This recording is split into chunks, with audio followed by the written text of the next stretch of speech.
Plan Commission meeting at the Richard Young Fire Station on Wednesday, September 25th, 2024 at 6:31 PM. Roll call, please. President Osterman, Here. trustee Plotecker is absent and excused. Commissioner Ilhafen, Here. Commissioner Everly, Here. Commissioner Howard, Here. Commissioner McCormick, Here. Commissioner McDonald, Here. Planner Sumwalt, Here. Attorney Macy, Here. Engineer Lysis is absent and excused. Administrator Nicholas. Here. And Clerk Capazzo Ketch to record the minutes. Item 2 is comments from citizens present. Anyone wish to speak?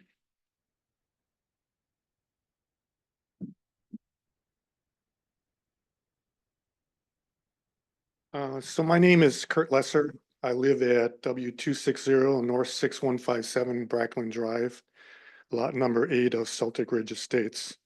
First of all, I'd like to thank you for the opportunity to speak to all of you tonight.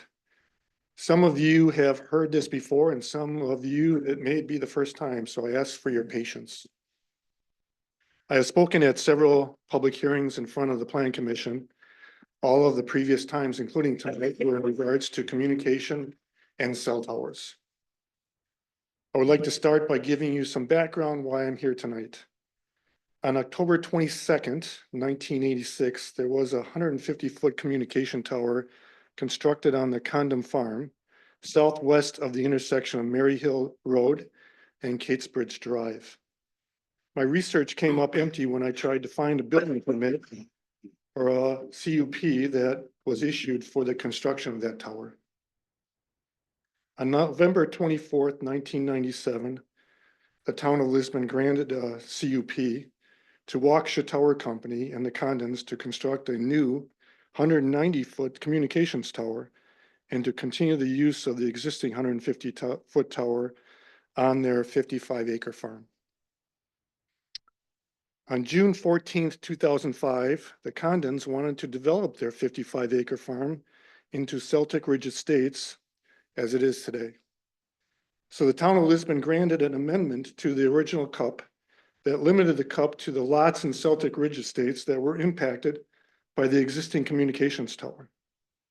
Instead of the whole 55-acre farm, the CUP now was limited to lots 26, 30, 31, and 32, stating that these specific lots could not be developed or sold until the existing communication tower was torn down and removed. On September 2nd, 2021, this is where I started getting involved. There was a public hearing to remove the restrictions of the amended CUP to allow the Condons the ability to sell and develop lots 26, 30, 31, and 32 of Celtic Ridge Estates with the communication tower still in place. On November 4th, 2021, the Planning Commission recommended to the town board to reject the request of the amended CUP. On June 2nd, 2022, there was a public hearing to terminate the existing CUP to operate the existing communication tower because it had not been used since 2018, and to this day, it still has not been used. The Condons on several attempts tried to terminate their land lease with American Tower Company, the now current owner of the tower. First in 2005, when they wanted to develop their farmland into Celtic Ridge Estates, and again in 2021, when they wanted to develop and sell the 4 restricted properties. Both times the request was denied by the tower company because the lease agreement does not allow the landowner to terminate the lease agreement without consent of the tower company. But the tower company can extend the lease agreement for 4 additional terms of 5 years each for a total of 30 years without the consent of the landowner. The current lease agreement will expire on December 31st, 2027. Now, you may be wondering why I'm here and why this information is important today. On your agenda for later this evening, you will be reviewing changes to the Village of Lisbon ordinances that govern conditional use permits. Specifically, the ordinance that govern the granting of conditional use permits for wireless telecommunications mobile service facilities. It is very important that you carefully consider the changes you are making. The wording that you use in these ordinances and the understanding of those ordinances will give you the opportunity and flexibility in the future to decide if and where you want cell towers to be constructed in the village of Lisbon. Take the time to learn and draft the best ordinances that you can, because you can see the decisions you make today can have a long-lasting impact on the health and safety of the community. For example, a 30-year lease agreement cannot be terminated by the landowner. Also look at how technology has changed in 30 years. There were pagers and communications towers in 1986 instead of cell towers, instead of cell phones and cell towers that we have today. As another example, the safety regulations, obsolete wireless health guidelines from the FCC as stated in the Telecommunications Act of 1996 are 30 years old. The FCC, as a result of losing a court case in the DC Court of Appeals in August of 2021, was ordered by the court to review the 11,000 pages of evidence of harm from 5G and wireless technologies. Today, the FCC has dragged their feet and have not done what the court ordered them to do. So the plaintiffs in the case have filed a new petition to the court to force the FCC to comply with the court's order.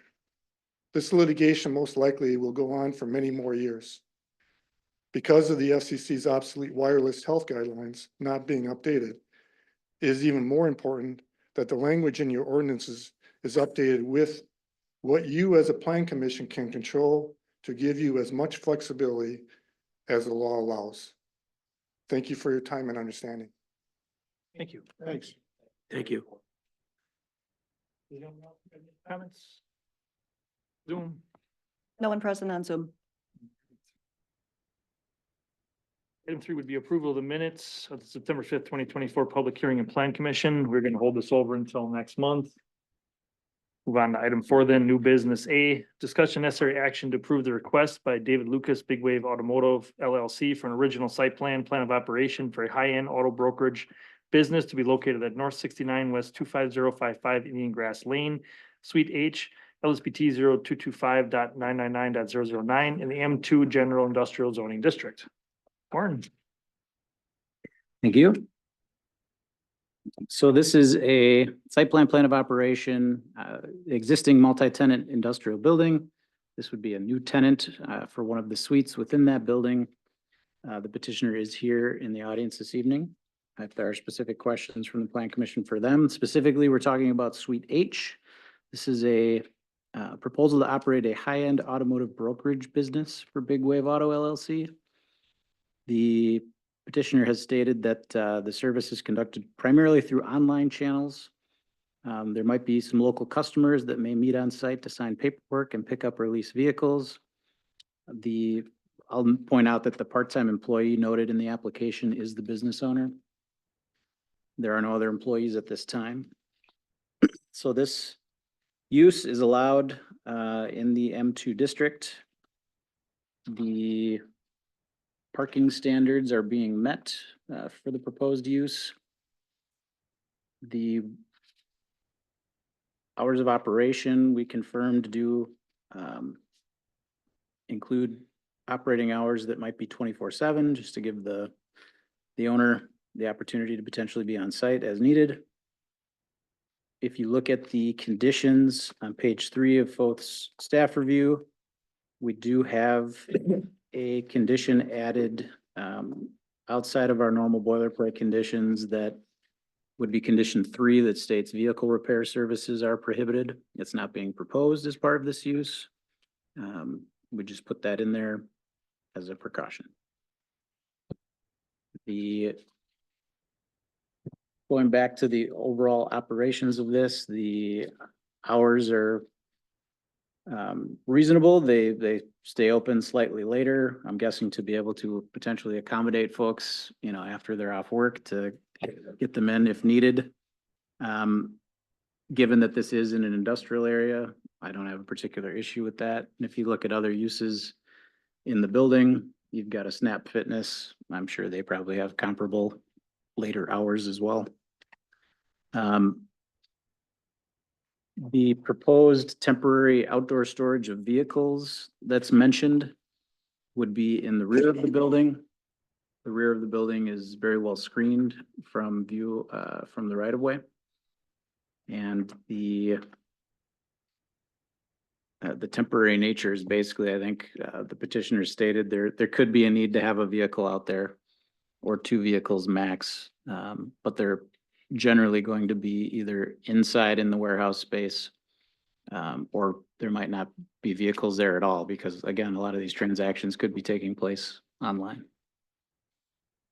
So that's all I have to say on the matter. Again, the petitioner is in the audience if there's specific questions from the planning commissioners.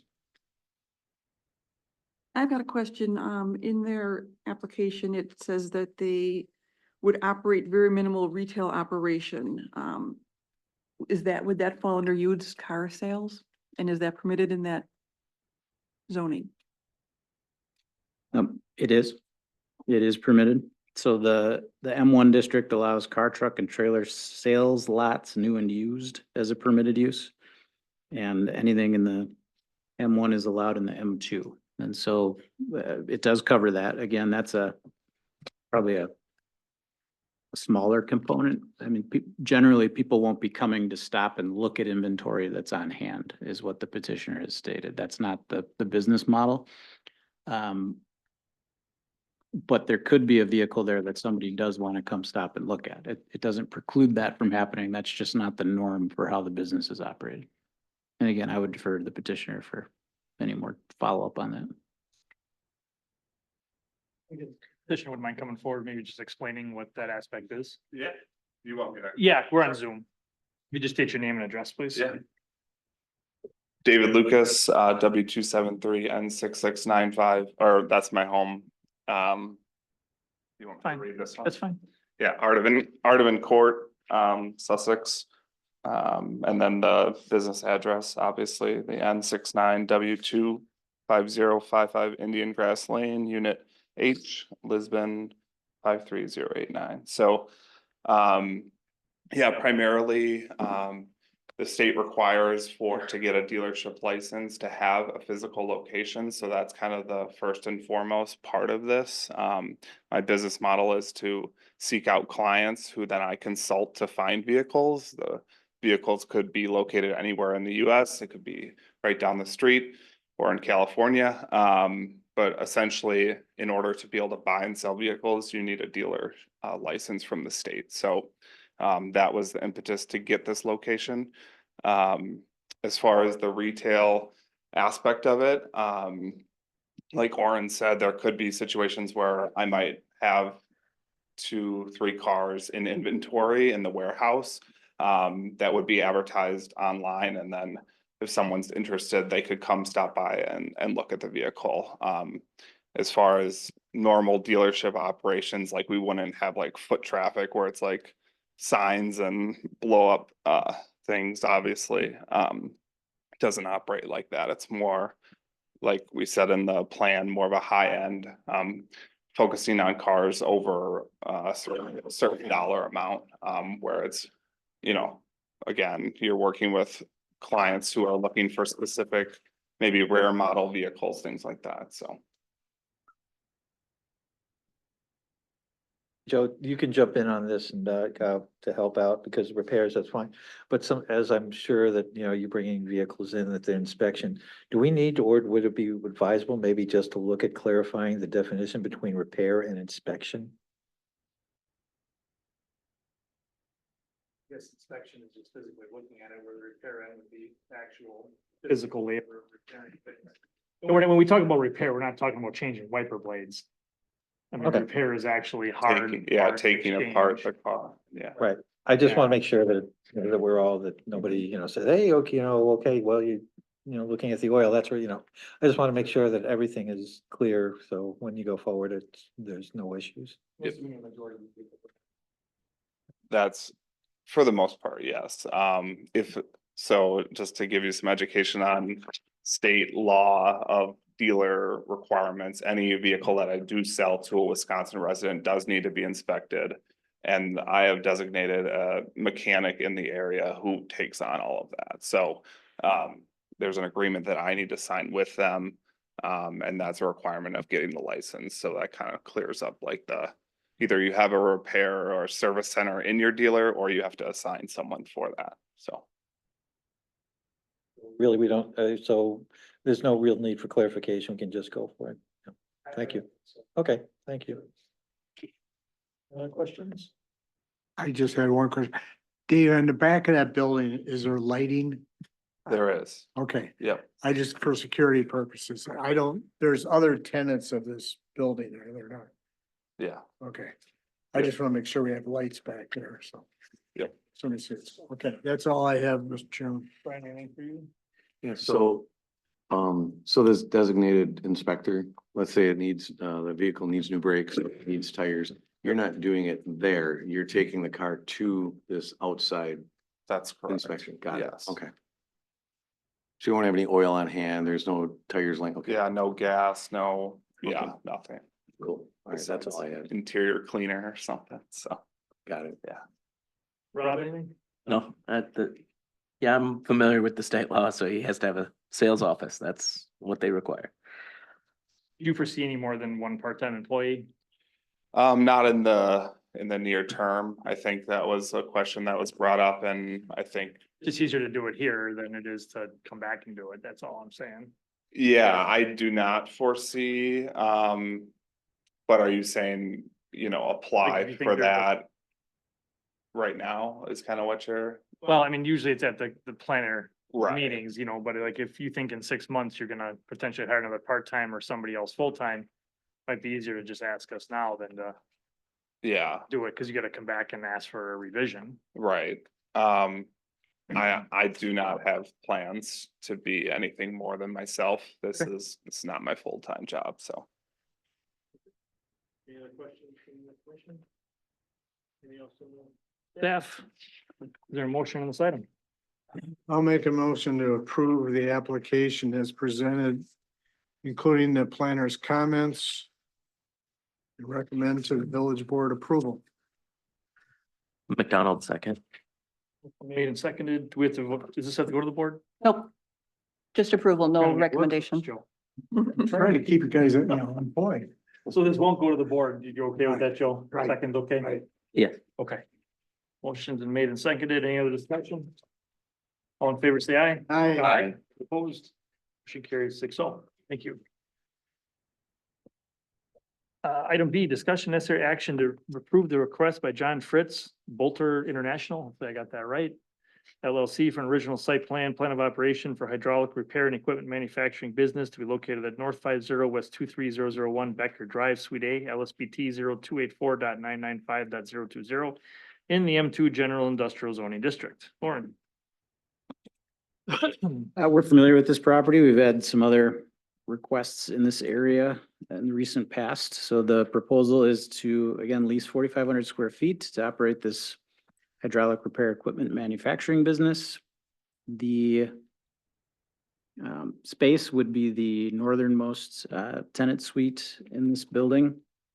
And it is, of course, the eastern building within this development, which both buildings share a common access drive to Becker. The proposed use is allowed in the M2 district. The parking is being met. This petitioner is also proposing 24/7 operating hours. The proposal includes a reference to some signage that they are requesting. We do have a condition that any business signage be required to obtain signage approval through the Village of Lisbon sign application process. So that would be a follow-up application to the sign code administrator, Brian. The other item I want to point out is that there's a proposal for dumpster enclosures or for dumpsters to be located rather in two of the parking spaces out front. There's enough parking to accommodate that and still meet the standard. However, dumpsters and other refuse containers are supposed to be secured from view from streets and adjacent properties pursuant to section 32C1 of the zoning code. And so I did include a condition of the approval, which would be number 3, that states dumpsters and other refuse type containers shall be secured from view from streets and adjacent properties pursuant to section 32C1 of the village zoning ordinance. Secured or screened? It says secured. Okay, I think the intent is that they not be visible to the public from the right of way. But it does use the term secured. So having them inside and rolling them out when they're going to be picked up would be the solution. You know, there's a roll-up door. That's not ideal and might not even be the norm in that area, but that's what the code states. So the petitioner in this case is here as well, if there's specific questions from the Plan Commission.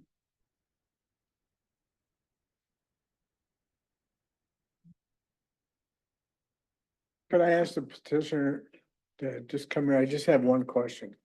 I just want to make sure I understand this. State your name My and name is John Fritz. your address. The home address or Yeah. the business? The home address is 1113 Silver Street, Watertown, Wisconsin, 53098. My question is you stayed in here one full-time and possibly two part-time. That's it? That's it, yes. Okay. I just looked at what you were going to be doing there and it just seemed odd to me that one person could do all this stuff, but if you say that's what it is, it's your business, not mine. Yeah, I'm trying to keep it small.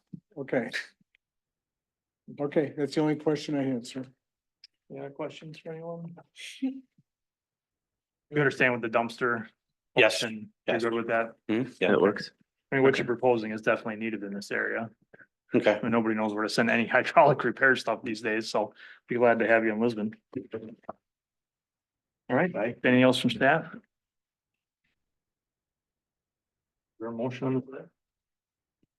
I'll make a motion to approve the site plan of operation request of John Fritz Belter International LLC for the property located at North 50 West 23001 Betford Drive, Pewaukee 53072, subject to the conditions listed by the planner. Second. Made and seconded. Any other discussion? All in favor, say aye. Aye. Opposed? Motion carries 6-0. Thank you. Thank you. Thanks, gentlemen. Good luck. Item C is discussion luck, only good luck. regarding proposed updates to section 4 of the Lisbon zoning code related to conditional use permits.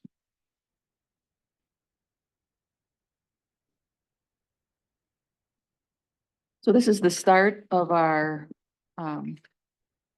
rewrite of our zoning code. So we started with CUs because they are the most complicated and needed the most work. So Orin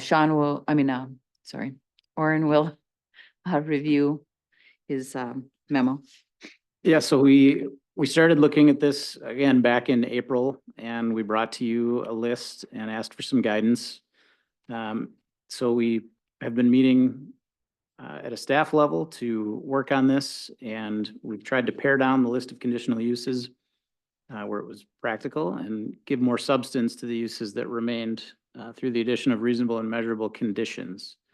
So the reason that the document is in the format that it is in, which is not ideal for anyone, is that this section was repealed and recreated. And that was in 2021. And at that time, it was done via an ordinance. And then that never really got codified back into the code. And so I'm using the original document that I converted from a PDF, which again, not ideal. So I apologize for the less than ideal condition of the document, but we did it in a track changes form so that you could see what was changed and what is the same. I do have a caveat in my memo here. When I alphabetized the list, which I think is helpful overall for folks moving forward, cutting and pasting some of those items made them appear as if they're all brand new text, which isn't the case. You know, some of these I didn't touch. I moved them. They appear red. They're not necessarily anything new. The list presented is similar to what you saw back in April. The differences are that this now includes a few more added uses and possibly a few more that have been taken out. Overall, we have reduced the overall number of conditional uses referenced in the code. There are now approximately 28 in here. I think there were 37 previously. That did include a couple of spaces for future uses, but still, so we did manage to accomplish one of our goals of paring this down. The reasons for removing some of the uses varies. In some cases, staff felt that the use could be served reasonably as a permitted use in a certain district in the village. And so why put somebody through the conditional use process? I think a good example of that is the someone being able to have a factory outlet or retail as part of a industrial operation. You know, at a staff level, we thought we have a comfort level with that happening as an accessory use in certain districts, that it doesn't necessarily need to be a conditional use. So I'm not sure the best way to go through this as far as efficiency, but if we want to go through on a use by use and have the plan commission ask if there's questions, you know, if anybody has questions, bring it up at that time. Well, I'm recommending from a legal standpoint that you go use by use, because as you know, if they meet the conditions, you can't say no. That's the new law in the state of Wisconsin. And so, and ironically for the comments earlier, that was sort of the law with towers before. You can't say no if they meet the state and federal law.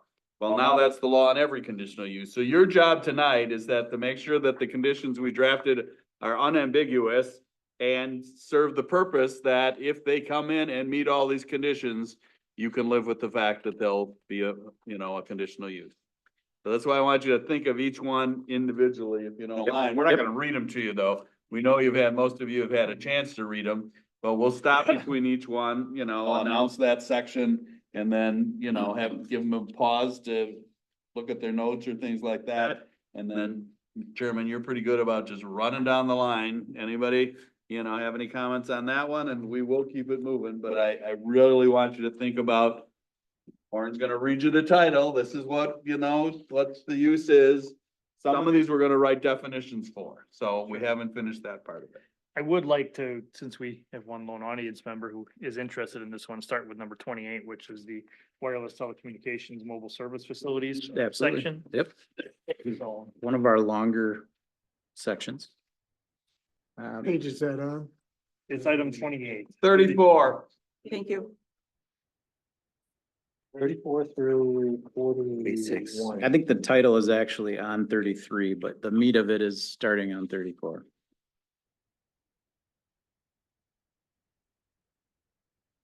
Nope, it's on 34. Okay. Not 34, the red line.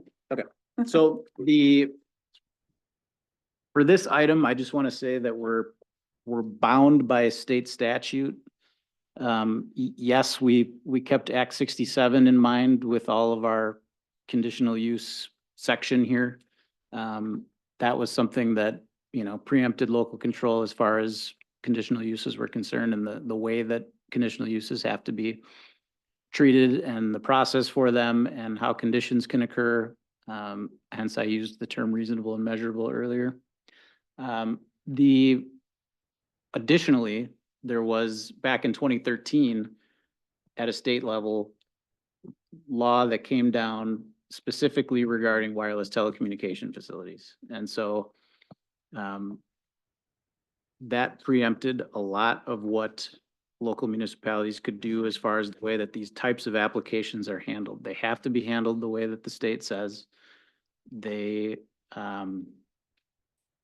the materials that are required to be submitted are referenced in state statute. The types of conditions that you can and cannot apply to them are specifically mentioned in state statute. So it's very limited what you can and can't do, but that doesn't mean that we're not still trying to do as much as we can. We still have made quite a bit of changes to this section. So there's 3 different parts to this. somebody wants to do a, new tower. New tower requires a conditional use, and there's standards for that in here. There could be a substantial modification. We've been sending stuff to the board for them to determine if an application is a substantial modification or not. We've spelled out that process in here. The substantial modification could be somebody trying to, raise the height of a tower or expand the footprint of the enclosure at the base of a tower. So there's a couple different things, a few different things, I should say, that could trigger a substantial modification, and there's regulations around what those include. The third would be a class 2 co-location where somebody wants to put new equipment on a tower, swap out old for new, or somebody new wants to locate on a tower. A class 2 co-location is something that doesn't require a CU. And so the specific, Can't require. we can't. So that process, we do require a site plan and plan of operation for that because we require that of anything that requires a building permit. And you can still require a building permit for a class 2 co-location. And so in those instances, we've still been procedurally having those go to the board to determine, is it indeed a substantial modification or not? And then if the board says that it isn't, which generally they're not, but we want the board to make that call. Then it comes to the plan commission for the site plan of operation. So the way that these standards are set up, again, follows that outline, which again is prescribed by state statute. And so we specifically now reference the state statute, section 66.0404. We start with the new towers and facilities, and then if you continue on through those standards, there will be a reference to the next step, which would be the substantial modification. And then the language for the class 2 co-locations will end up being located in the zoning ordinance. And we've made a note referencing that. Should appear as a comment. So it looks like the specific section would be section 3U is where we plan to add the language for class 2 co-locations that spells out the process for that. The types of things that we have in here as far as, it covers the submittal, the public hearing, What page are you on? the fees. Are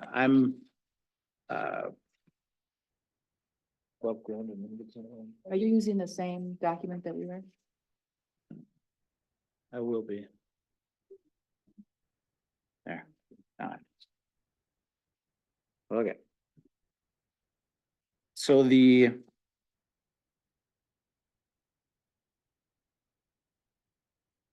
start with our application process on A for new towers and facilities. We got our determination process, determination of completeness. Aye. Then we get into the substantial modification determination from the village board, Roman numeral 3. Is there a reason that we have to make a determinant of substantial modification for a new tower? Well, you have to make, okay, the way the law is written, which isn't particularly helpful, it says they have to submit an application for everything. Right. And the planner makes a determination whether the application is complete, and he has only so many days to do that, and then after, he has to give them written notice, and they can have so many days to read. So after that application is complete, I take the position, somebody has to make a determination. So it goes to village board for a determination, no matter what, to determine whether it's a class 2 co-location, a substantial modification, or a new tower. I know it sounds stupid. Just but- whether it's a substantial modification. Just the way it You're gonna reads, take 'em that's why I directly? wanted to clarify that. Okay. No, She said, Lauren, do you anticipate sending them all just to make it clear which procedure they have to follow? Because sometimes they can say, well, it's, you know, we had an interesting one in Sussex in front of Quad where they wanted to raise the telephone pole. Coincidentally, they were raising it more than 50 feet. And so we could make them go through the whole process. But they argued that they shouldn't, you know, it should be a minor modification, and we said, no, we think it's a substantial modification, and so I think there is the potentiality to answer the clerk's question of a disagreement. And so I like the Sure. procedure that they go and they make the determination. And then we go ahead with the procedure. Cause they have to submit a whole lot more to get to the point, there's only like 4 things they have to submit. Just have a, believe it or not, a full and complete application to start the process. Mhm. And then after that determination is made, we got a whole bunch more stuff they have to submit if it's a new CU. Right? Right. So we get into conditions regarding, or, you know, things that they need to submit. There's quite a bit of items. There's an adverse impact section, aesthetic requirements, the 37. I just want to keep them following along. when you get into the conditions on page 38, we have conditions that can include landscaping, architectural design, type of construction, floodproofing, anchoring of structures. So the specific type of information that we're going to be looking at requiring, obviously, if somebody is locating a new tower as an example, we have the right to request for them to show the need for that new tower. And that's in 28AE, an explanation as to why the applicant chose the proposed location and why the applicant did not choose co-location, including a sworn statement from the responsible party attesting that the co-location within the applicant service area would not result in the same mobile service functionality, coverage, and capacity as technically infeasible or is economically burdensome. So I guess my question with that is, what is that, that's, how do you quantify economically burdensome? Well, it's the legal answer to that's on a case by case basis. And they come in and say, you know, yeah, we could go on that tower over there, but you know, AT&T is going to require us to pay $2 million to get on that tower. And then they have to prove that. Now, this hasn't come up as much lately because they have all these, I will call them reciprocity agreements. I'll let you on this tower, you know, for Right. this amount and you can be on my tower. So I have not seen that argument raised. We gotta have our own tower because it's too costly. They often wanna have their own tower just because they wanna make the money from the subs, and we don't buy that, you know. They gotta prove to you that first, you know, like structure reason I could be that it's more costly to make that tower usable than to build a new tower. That could be an economics. You also can no longer require that they locate on something municipally owned. But, but the magnitude of whether it's $1 more or $1 million more, we can't codify that, correct? Yes, I believe that this entire section, for the most part, has been worked on by Lauren's staff and looked at.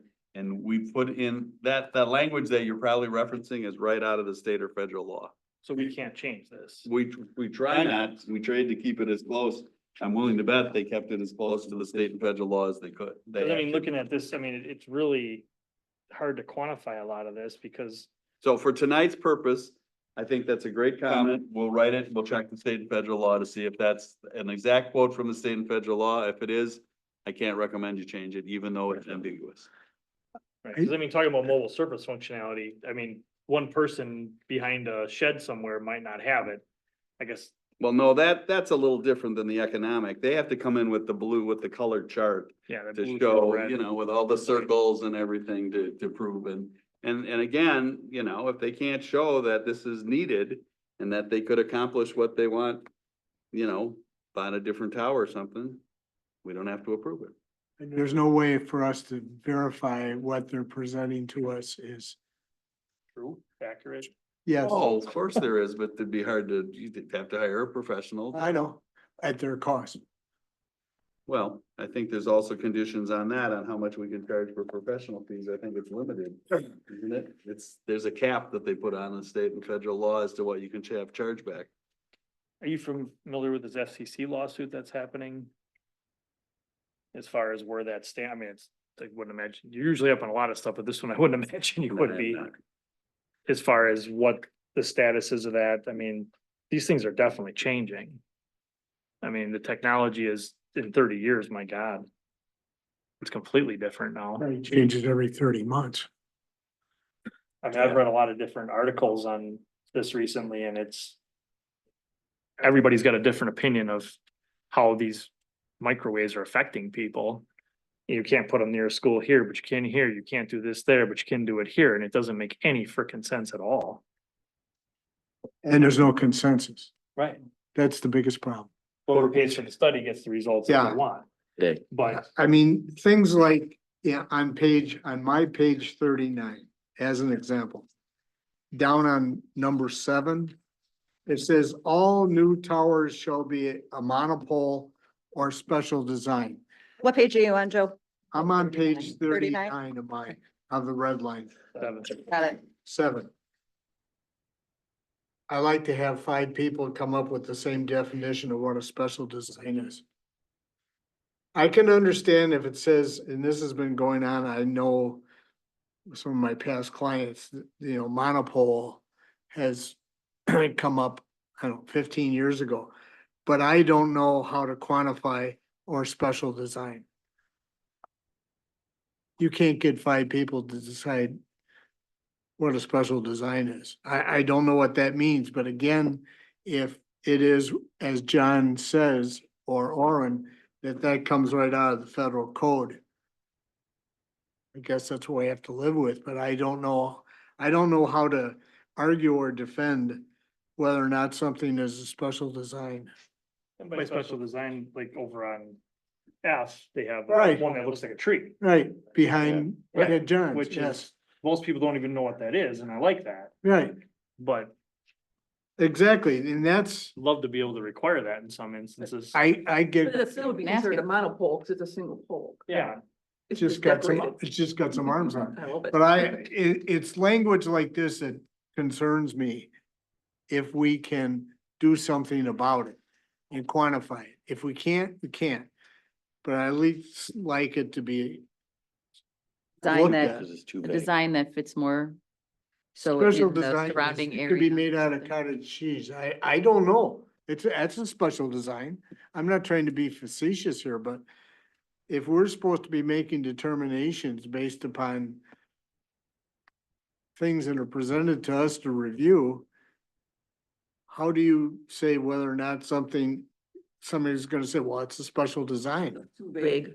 Yeah, Well, I mean, as an example, a self-supported tower, which is more of the lattice right, looking tower, is not a monopole or a right. special design. That's just a Well, I know it's not a self-supported, monopole. that's just a But self-supported. I don't know what a special design is. The special design could be 4 poles, 1 in each corner that all go straight up. That's a special design. It's not triangular, it's not pyramidal, it's a special design. I don't know. I don't Well, again, know. all we can do is check it. I Okay. don't Yeah, wanna get we can check. labored. We Good. got, Yep. you know, what I would say is I don't wanna give up a fraction of control. Exactly. Any possible Yeah. control we have over this, I wanna exercise. If it's gray, I wanna exercise it. If it's purple, exercise it. Just make them have to come to us and say, we don't think you should have that. I don't want one made out of glitter and everything else that reflects everything. I mean, I think everybody check it, understands Joe. what we're talking about, but I don't know what we can do about it. Well, I'm sorry. Section 7 does kind of talk to you about the special design. If you keep reading it towards the end there. If it's such as proximity to a historic or aesthetically significant structures, views and or community features or other factors as determined by the Village Plan Commission. So it's vague enough, but we can require the special design. Am I reading that wrong? I don't think you're reading it wrong. It lays out when special Allows- design might be. Yeah, and Appropriate. it allows the village board to make that determination. Can we It just? tastes like we get to say what the special design I was is. gonna say, can we just take out the Not what or they do. special design in the very first line and leave it up to the plan commission to determine if a special design is allowed? We're gonna, You can ask for us to research that, but you know. we're gonna check to see if that's the actual verbiage in Okay. the federal That's code. fine with me. Okay, I understand. Well, I just wonder if five of us could agree on what's the same.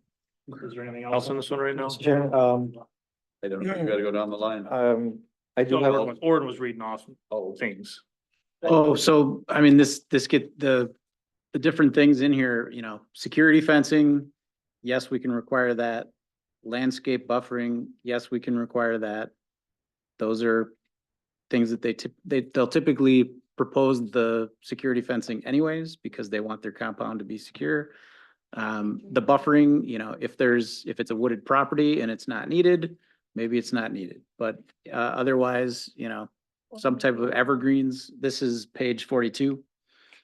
At the bottom, number 15 at the bottom of 42. You know, some type of landscape buffer being required. That is something we can still do and require. And there's some prescription there for what that would include. Chairman Warren, this is just an observation, but on page 37, number 4, and then going into aesthetic requirements, E2, where you have any tower or adjacent parcel is set back from the lot line, basically a foot by, a foot by foot comparison.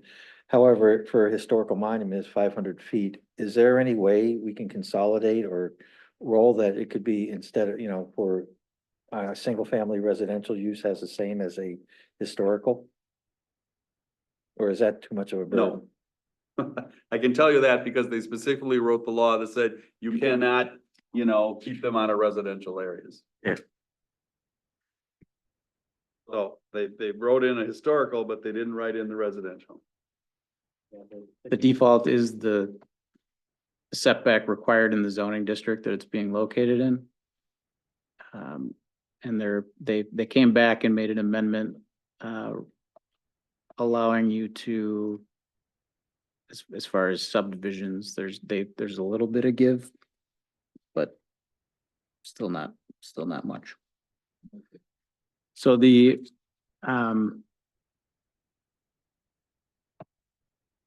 I don't have much more that I want to specifically point out. I just, again, would state that the things that are in here are what we can still do. Again, when we get into the aesthetic stuff, you can't deny a new monopole or tower, whatever it may be, for aesthetic reasons. But there are things that we can ask for, so could you ask for a special design because of a certain situation based on this language? Yes, you could ask for it. I think, I was more saying, is there a way, I know you have a 500 feet minimum for a historical structure, but for a residential lot setback, is there any way, so 180, it's 180 feet versus 500 feet for historical. So I was wondering if so basically what we're saying is that that's pretty much where we are. I'm just saying, is there a way that we could somehow upgrade to upgrade to the same thing comparable to a historical monument, but that's out of the question.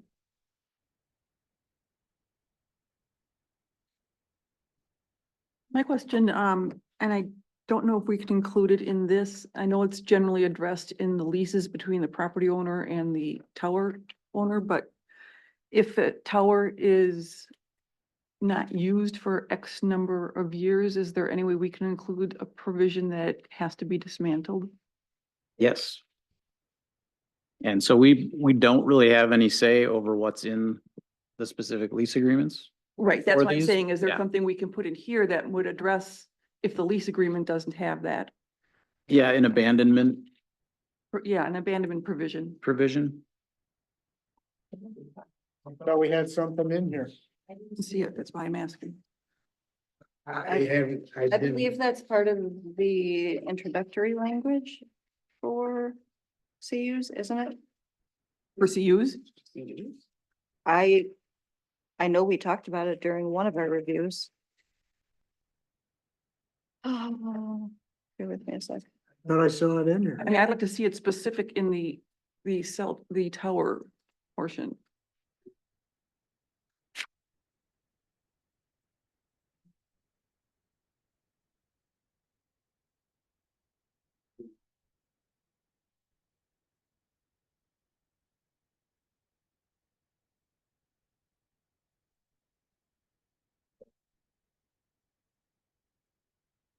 Conditions of approval on page 5.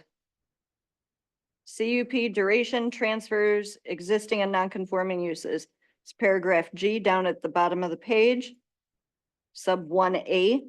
If the conditional use is discontinued or ceases to exist for a continuous period of at least 365 days for any reason.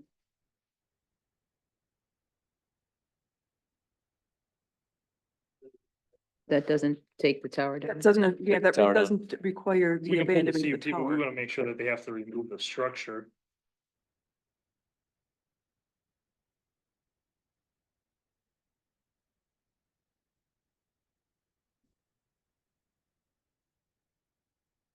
That was, but Okay. that's why we're talking about it.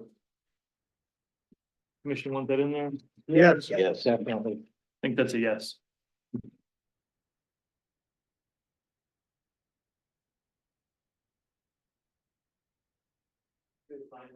Kurt makes a few comments. Does Great. everybody good with that? Yeah. John, can you close your ears? My name is Kurt Lesser. I'll make this short and sweet. I think you guys are all doing a great job here and expertise on this, Owen, to put this together. You've done a great job. There are experts in this field, specifically around tower ordinances. There are people out there that are willing to consult with you free of charge up to a certain point. And I think it's important to understand what the ordinance actually say, what the state and federal laws are. There's individuals that have been doing this, lawyers that have been doing this for years across the nation. And more importantly, they educate you as planning commission members on how you can and cannot agree or disagree, vote in favor or reject towers in your specific area. I know an individual that would be willing to talk with you and free of charge. And if you decide to go forward with that, you can invest with him. And he's done this for multiple municipalities. So I'm going to throw that out there. I have a name. If you are interested in doing that, you can discuss amongst yourselves. But I'm not an expert in this field. You all are great people, but probably not experts in this field as well. Right. But this individual is, and he's done this for multiple municipalities and has done a very good job. In addition to what you already have, I think it would just be a matter of improving the language that you currently have that would give you the flexibility and the power to do what you want to do to make sure that the citizens of the village of Lisbon are protected going forward. So I'll leave that at that. Thank you.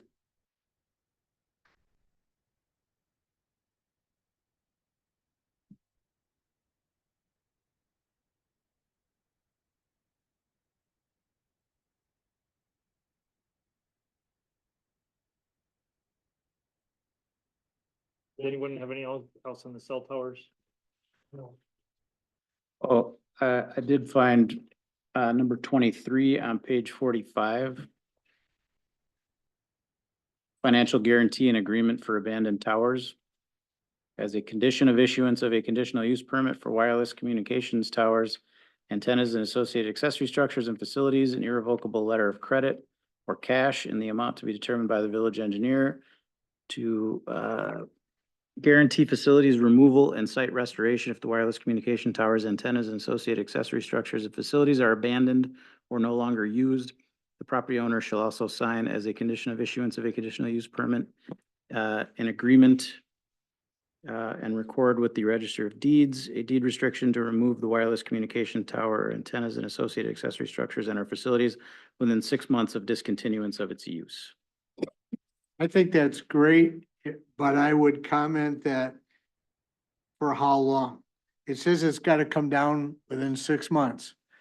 After discontinuation of its use for what period of time? Gotta close the loop, I believe.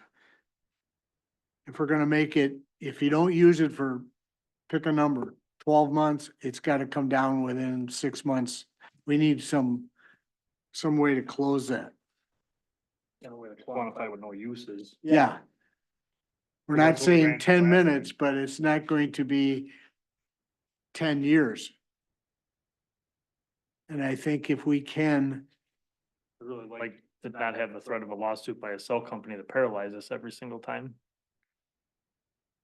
they have more resources than we do. Yeah. We got John. I know. He just says I'm John. Bucks don't do everything. But all I'm saying is we have to have some way of reasonably quantifying it in language here. I would like to see that. John's thinking right now, this was a really good time to retire. Give us your comments, we'll go back and see if the federal and state law allow us to do anything. Yep. Okay. All right. Thought it was retired too. Anything else on this one? Nope, just wanted to point out that was in there, and thank you for the comment, Commissioner Eberly. We'll look into that.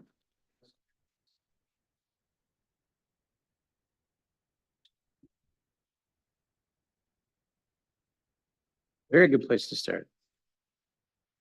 So we've got, You aren't gonna read anything but the title, please. That's their job to Yep. read it. Yep. I mean, I understand you wanted to go through that one. this is one that got, Yeah. That wasn't the purpose. this is one that got Nice. reworded a little bit. We've got animal hospitals with commercial kennels, veterinary hospitals with commercial kennels, commercial kennels. Excuse me, Yeah. are we starting just with the uses or we're gonna start at the beginning? If you'd like to go through some of the text at the beginning, we could go through that as well. So I we- got some notes here that I'm going to hand to the administrator, which are just wordsmithing. I don't want to bore people with that. Okay. But I do have one that I discussed with the village attorney earlier this evening, and it has to do with on page 2, down the bottom, village board action.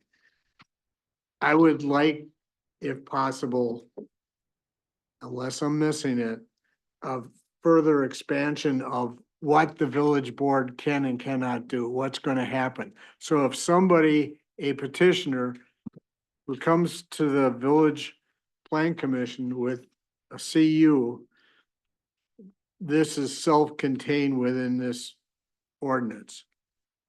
In other words, what can the village board do and what, if they get a recommendation for or against the CU from the plan commission, what happens? Can the, And can the I village like- board override what the So, recommendation is? Mr. Is that what Eberly, you're you need to concerned? understand though, that we'll do that. But there's maybe 2 conditional uses that go to the village board. Right, One is quarries and there may be one other that will, maybe towers, I don't know. All the rest of them. Tower, and Well, there there may may be, be- there there may be We're gonna one write a other. whole bunch of Okay. law that applies Okay. to quarries.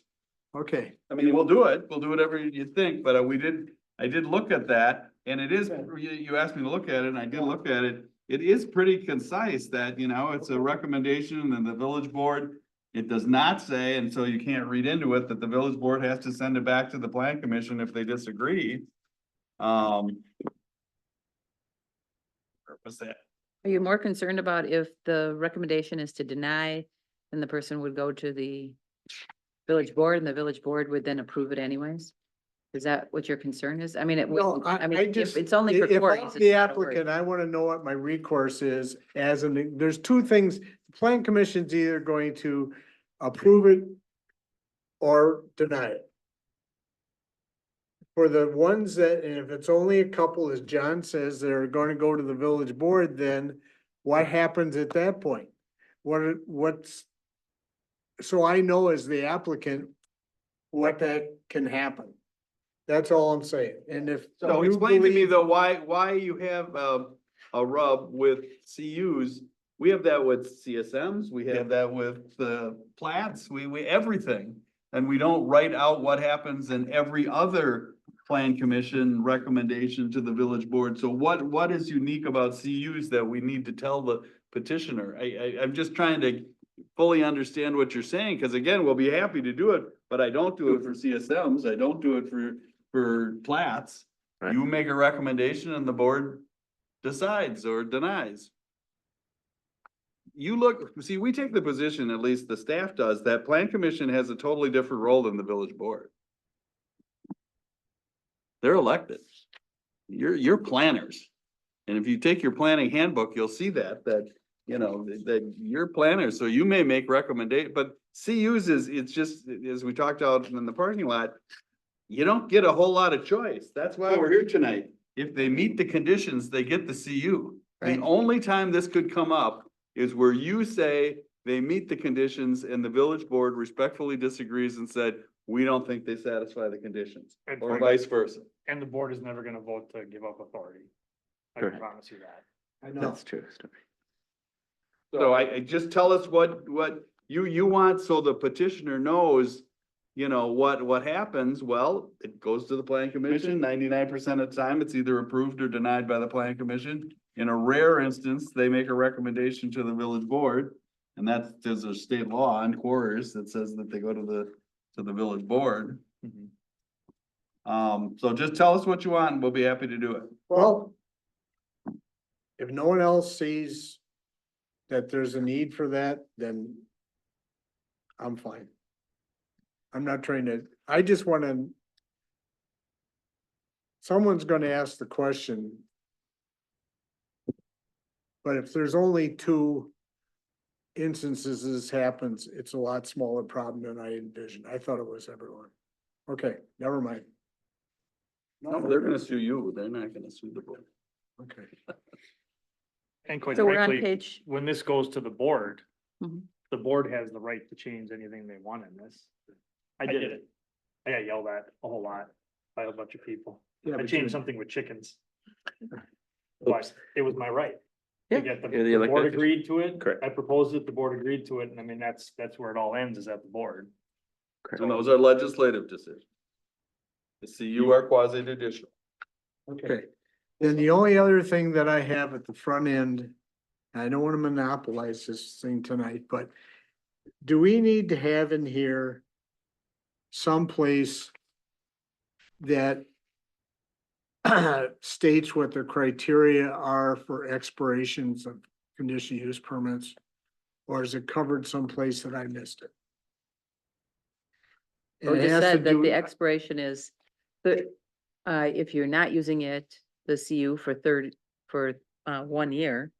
Yeah, we've got Elisa just read that at the beginning. number 10. Effect- Okay, but page 4E, I just glanced on that.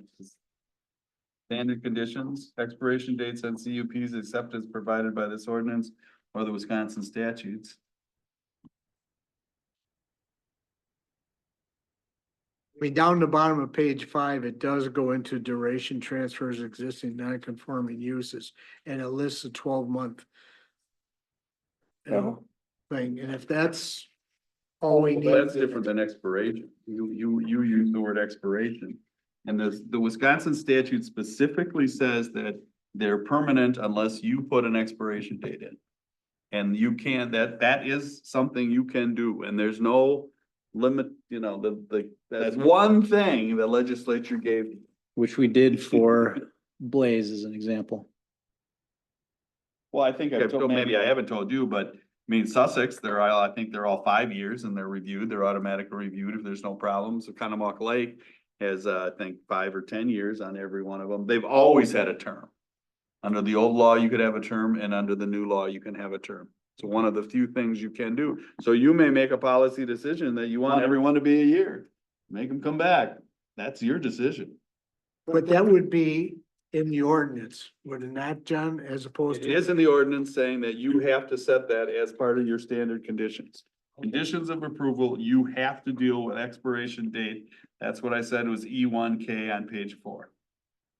Okay, You have to deal with it. You have to tell the staff what, if any, expiration date you want. It's required, it's in the ordinance. So Sussex does a 5 year. Do they make the applicant come back every 5 years or do No, they but just? they make them For review. submit, I think, an update and they review it, and if it's right in the language and might even be right in the statute that says if the administrator has the power to renew it for another 5 years if there's, Meets if requirements. there's no issues.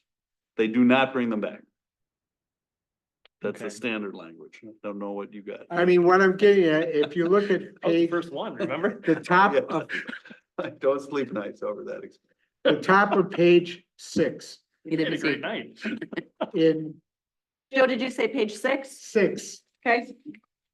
under C. Yep. 2. Yeah. A change in the nature of the character of the surrounding area or the conditional use itself causes it no longer be compatible with the surrounding areas. Okay, here's a scenario which I've seen. I go out in the middle of the village of Lisbon and I do a quarry in the middle of a 600-acre farm. And I have a lot and I get all the approvals and all of a sudden somebody comes along and puts residential all the way around my quarry. Is that not a change in the nature of the character of the surrounding area? I don't think that something that happens after the fact, it's like people don't like railroads because of the noise. Well, the railroad was there 150 years before you built your house there. That's what I'm getting at. That, What's your point? This is a protection of for the community. So you want us to take out that protection? No. I get every attorney who reviews the conditional use, looks at that language and calls me and says, we have to take that out. And I said, I can't, it's in the ordinance. I'm not taking it out. You wanna take it out, take it to the village board and have them amend the ordinance. Well, and I then, use it as a tool all the time. There are landmark cases dealing with this language. One is the infamous pig case, I think in Jefferson County, where I actually do believe they put the subdivisions all the way down and they may have shut down the pig farm. The vast majority of the cases say just the opposite, that the quarry was there first and it's not a change in use. It's the quarry is the quarry is the quarry, and it's been there and it's, and to put the subdivision around it isn't going to does not allow you to change this. So this gets litigated all the time as to whether or not, and if there hadn't been for that one case, we probably wouldn't even put it in anymore. But I think there's a landmark case where the pig farmer didn't do a good job of maintaining his farm, and they said it became a public nuisance. okay. So I do have a little bit of history or knowledge about, and as I say, there isn't a good attorney out there who doesn't call me on reviewing the conditional use to complain about that sentence. And I'm sure Kathy gets the calls, Lauren gets the calls from the petitioners and the property owners. I say, it's a law, it's in the ordinance. Is it used very much? No. We've always felt that if you built $1 million riding arena and you did a horrible job and you violated every condition, we'd be hard pressed to get a judge to tell us to tear down that $1 million riding arena. Good luck. They might fine them, they might penalize them, they might do all kinds of things, but making you tear down $1 million riding arena with under a conditional use that, has a mortgage for $800,000 isn't going to play well in court. I'm just being honest. No, We talk about John- this all the time. John, you and I have had discussions for 40 years and I respect your opinion. I'm just asking the question. No, and I'm not being argumentative. I'm just No, trying I to give you know, good I know. examples of what we struggle with, Why even have a CU for $1 million riding arena that the chances of a court tearing it down is slim to none? All right. Okay, We could turn it into boat storage maybe if they, okay. That's all I had in the front end. Great questions, Okay. Right, so do we want to start on page 6, at animal hospitals? Does anybody have any concerns with what's written there? I think Orin was trying to read it and just very quickly, we changed this title dramatically and tried to Right. clean it up. We did. Make it more expansive, less expansive, make it very clear. So does it make sense to all of you, the title and then the conditions? This one, we changed the title. Any issues from anybody? Not I. no, so basically we're making them all commercial. Except for the animal boarding. Well, and Well, what did we end up with the doggy All daycare? I know structures we had a including lengthy outdoor kennels, conversation. Where do we go with the doggy daycare? It's in one of these definitions. I thought that was. So doggy daycare is also included in this, just so you know. It's in the definition for one of these. So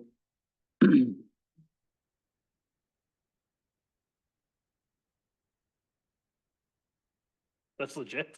Yeah. Well, we came up with conditions. If you think they're too restrictive, that's fine. That's your job. We're here to protect the community and come up with ideas and get your juices flowing and. yeah, H is temperature controlled rather than, Is this normal for community? I mean, cause we. Oh, yeah. have Red Wing, is that air They, conditioned? they should be for what they charge. I don't, this is really should be part, but I Yeah. mean, that's a barn. I know. But they're,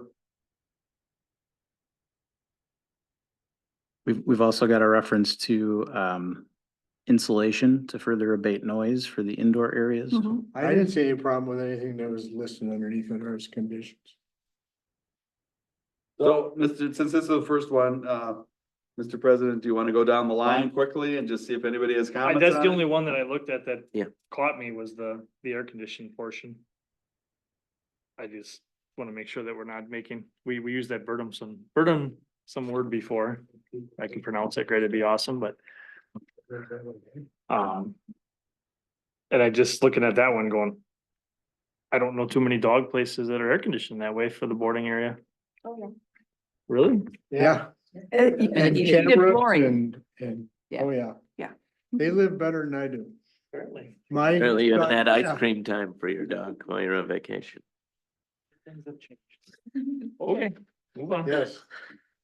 And they So are cost- you going down the line? I just want to know how we're gonna do these. Moved on, it just, You're just gonna, if you have comments, That's you're what you gonna did. be Yep, asked let's it. keep- We're not going down the line. We're gonna read the title and ask if anybody has any comments. Before we move on to the next one really quick, on I just want to point out, the village clerk is going to add a line to the site plan of operation application for outdoor uses.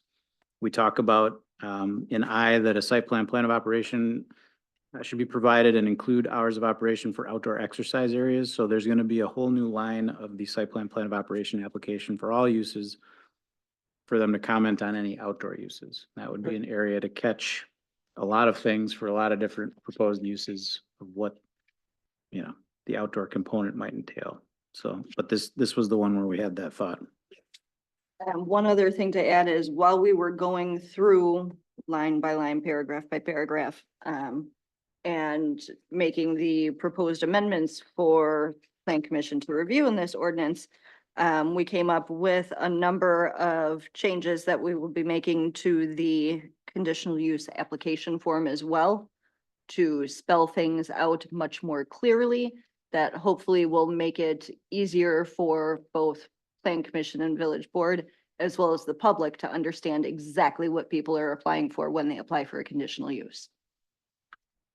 Number Bed and two, breakfast bed and facilities. breakfast. Bed and breakfast facilities? Anyone have anything concerned about that?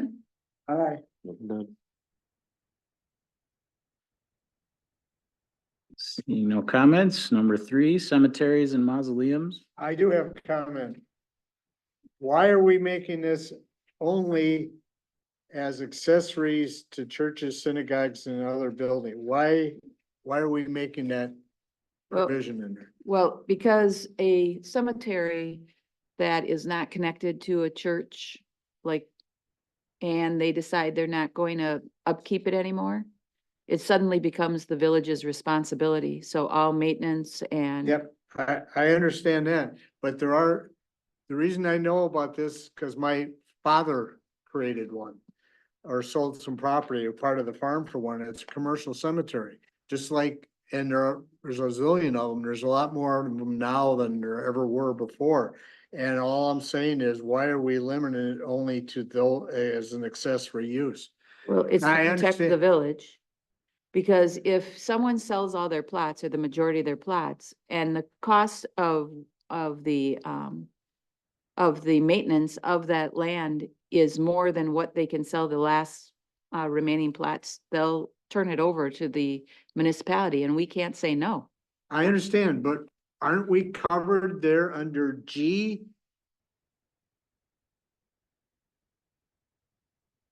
Doesn't G take care of that?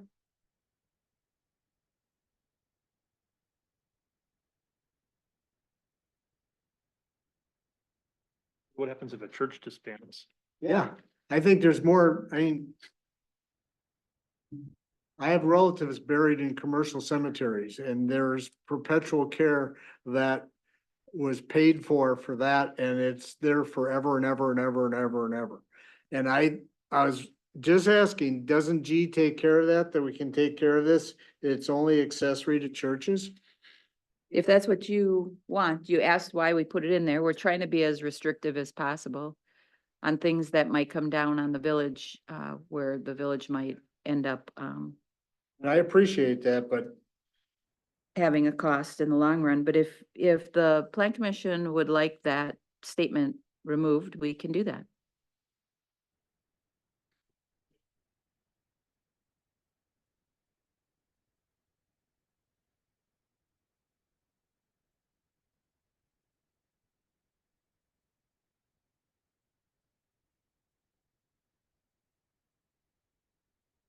Brian, you're not getting picked up by the mic. Oh, sorry. We have Redeemer and Presbyterian. I think we should leave it associated with the church. I think that helps guarantee the longevity of the maintenance. That's my opinion. By road associated with the church? We've got numerous right now that are not. We have one that Sussex takes care of for us too. Yeah. Got Oh, a the Sussex Lisbon one Cemetery. and a Yeah. Merton one. So we have, Richmond Lisbon, Cemetery Sussex is and taken care Lisbon of by Merton, and they're town. taken care of by our or by the neighbors. village, right? By the school? Doesn't the village take care of that one? Village. Merton. There's So one the- there, there's the one by one- Vista Run, which belongs to Lisbon, doesn't it? You We don't- managed to get them We don't own any of them, off to everybody but yourselves. right? And We got Sussex. And took one. Sussex isn't too happy about it, but I don't wanna speak. for them. Sussex took one and Merton took one. We're they gave giving it to them a by the village. state. I don't know that we Nobody took else them. thinks it's a Yeah, restriction. they were given to that's them. Fine, I am not going to die about this one, but to me, it's just like. There's.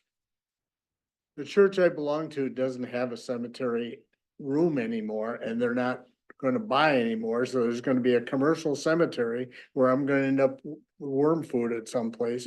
And that's either that or I go down Capitol Drive into 124th and go into that larger than some townships. I mean, that's what it was. Pine Lawn, Wisconsin Memorial, all over the place. Yeah. Okay. So if this is unique to me, I'll acquiesce. Anybody else want to, Sean? You just, and this is just a long-term, a hypothetical question. If the church, because of declining enrollment, ceases operation or closes, what, to your point, I see everybody's point, but what would happen in that? They would probably sell the church grounds, which would include the cemetery, to the next, church. Church. It's a roller rink. I They mean, still have to, they'd have to Yeah. break off the property and the village would have some say in that then. It would make it more difficult for the church to sell it to a non-church. Because of that. Church, what's happening now? Okay.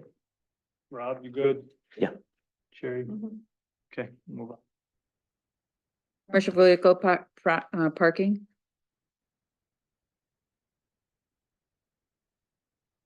We had just gone through that, but we just tightened up a couple little things on it, so.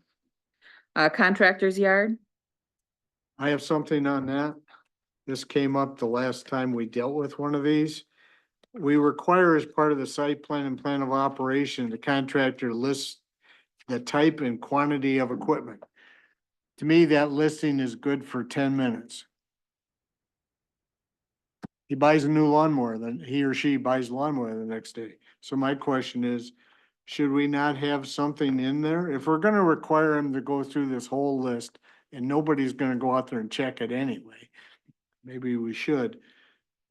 What value is it to have that? Well, I think when you're first, and this is my opinion, when you're first looking at a new application, giving us the quantity, the types of equipment, helps us understand the business. If you only have a skid loader and a trailer and one dump truck, it's totally different than if you have a loader and all kinds of other things. You know, you've got 25 different pieces of equipment. That's a different story. So I think it helps in the application process when the plan commission reviews the business as a whole, but that's my opinion.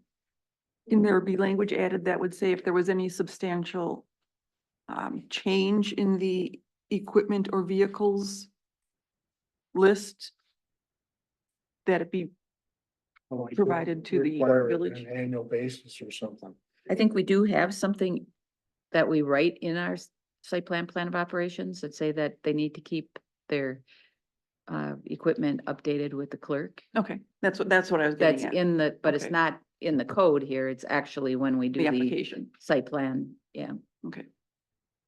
Is that correct, Orin? Am I remembering that? That's certainly what we did with the Blaze item. For their site plan of operation, we asked that an up-to-date list be, that the clerk's office be kept up to date if there were changes. And then remember that we can bring stuff back as a plan commission if you have concerns with it. So there's a clause, you know, at the beginning where there's a process for you to initiate bringing somebody before you to review their CU, even if they didn't voluntarily propose an amendment or want to change something about it, if you have concerns.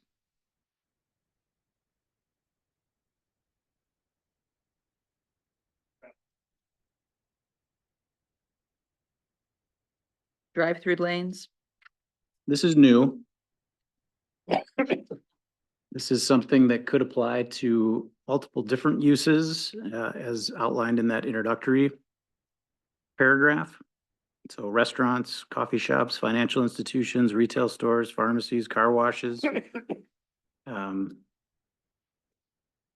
car wash is something that you drive through as well. So, lots of different uses that this could apply to. If this particular use doesn't have a drive-through, then it might not need a CU. In the case of a restaurant, it still would. But in the case of a financial institution, it wouldn't. We are not by default approving a car wash or anything like this by having this with a CU, are we? Like, I mean, certain criteria, you have to approve it then? So like a restaurant's not, That's a this is CU. just a drive-through lane. Just a drive, well, I guess a restaurant might not be the best. But if anything, you would put a drive-through lane in. If they Would just have like to come, pizza if ranch? you put a, pizza ranch, Pizza ranch. restaurant, but if you were going to put a drive-through lane in, then they'd have to come for this CU. So then you like a can, bank is not a CU. but the drive-through would. But the drive-through portion would be.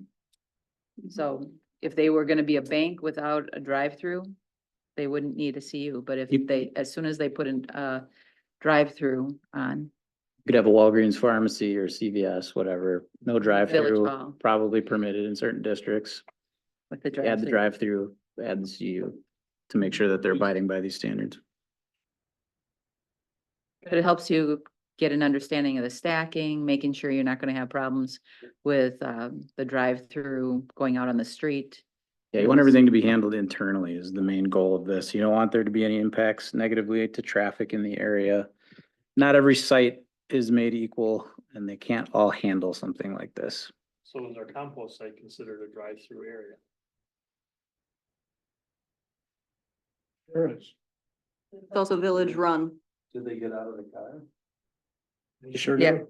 They do. It's usually. But this says that the customer, you know, drives a motor vehicle onto the premise and to a window or mechanical device through or by which the customer is serviced without exiting the vehicle. So it would not You, be, you go to a compost site, you get out of the vehicle, right? Like I go to Yeah. my waste transfer site in my town. They're supposed to, but we've had some incidents that haven't, so. Yeah, Yeah, You but an don't want asphalt- drive-through drop-offs where they just drop the tailgate and Yeah. speed Some up. people help them take things. An asphalt plant is a drive-through. A concrete patch plant is a drive-through. You don't get out. But they're not being You don't get out. Service through a window. or serviced through a window. Yeah, you do. Yeah, you Sure do, An asphalt plant? Oh, sure. all the time. Land and stone. You drive up, you wait, you go to a window, you go get the stone, you drive back up, you go to the window, you wait, or wait, you go to the window, you leave. You actually don't have to get out. No, So that technically would be covered in this. a concrete batch plant, you don't get out of the ready mix truck. When I go to Hallquist and get on the scale, you gotta go in and pay. No, No. no. Not if you have an account. They don't handle money.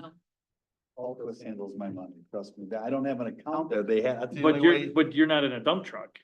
The guys in the dump trucks, they go in, they weigh, they can go up to a window, they can use their CB. And then they go get their product. They never get out. There's no window at Hallquist. I can tell you that. Well, there's a land and stone.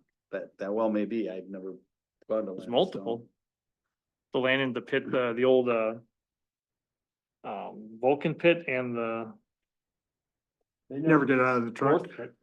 They go Right. next door and get a hamburger at Quarry Mart. That's the only time they get out.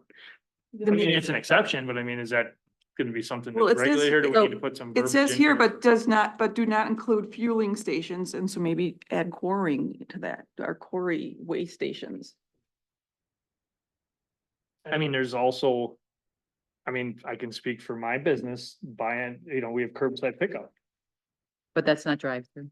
Right. That's not a separate lane that you're driving through, serving through a window. It's not a window, but it can be a separate lane. Yep, could be separate parking spots designated in the So there's lot. no but window, we that's- don't gotta worry about it. Correct, Okay. wouldn't be covered under this. I guess maybe just look at the Corey one, make sure we're not sticking it to them. They probably meet the definition anyway, to be honest. They're pretty organized. Well, and Quarry is a CU on its own anyways. Restaurants that have a drive-through restaurants are already a CU. Anything more on the drive-through? Are you okay with us adding that as a new CU Yes. for us? Yep. All right, the next one is event venue. I know that that's kind of a subject. We tried to be real tight with this as possible. Yep, this is also new, and I would say it's only second to maybe the quarries and or the wireless telecommunications item as far as the number of conditions. This one's really specific. So if The somebody account- wants to do one of these, there's a lot of needed conditions that apply to these because these can be a benefit to a community. If somebody's gonna fix up an old historical agricultural building and reuse that, that's a benefit, right? Historic preservation. Acres. If you're having a party every weekend, that could be an issue for the neighbors. And so there's a lot of things pertaining to traffic, noise. Obviously, the liquor license aspect of this is in here. Lighting, surfacing of parking areas, there's a lot of thought.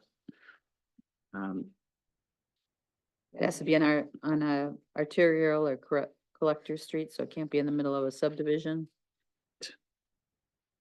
I have one instance where I think we have a conflict here. If you look on page 14 under R, as in robot, it's talking about any area occupied by outdoor tents. But you go back 2 pages before that, on page 12, it says the assembly of temporary tents, canvas, plastic is prohibited. So therefore, we need to take R out of there, I believe. You can't have outdoor tents. Who did we get this one from? We didn't make this. I'm assuming we pulled this from somebody. Probably more than one. I think it was multiple. We were trying to be as restrictive as possible. I was just curious if it was, the whole thing was from another community, if they've had any problems. No, we had Well, like. some of them are from Summit and they haven't passed it yet. Commissioner Everly, which item was that again? R. It got- R, and what was the other one? On Okay, page was- 12, under G, B, at the second end of to the last paragraph, sentence, it's talking about temporary tents. being prohibited.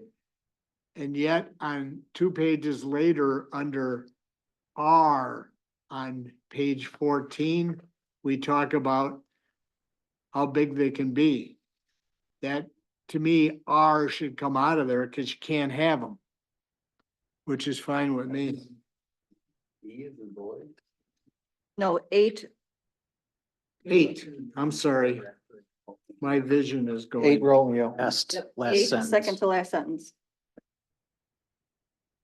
Prohibited, which is fine. So that means 2 pages later, They're we should, relatively permanent outdoor tents. That's true, you have one. I don't think we want we can- tents out. Well, I mean, um, That's the case they I talked can about. tell you that Discovery World has a huge permanent outdoor tent. Many of I think several of the Hardly. Lake Geneva golf courses, their wedding venues are huge permanent outdoor tents.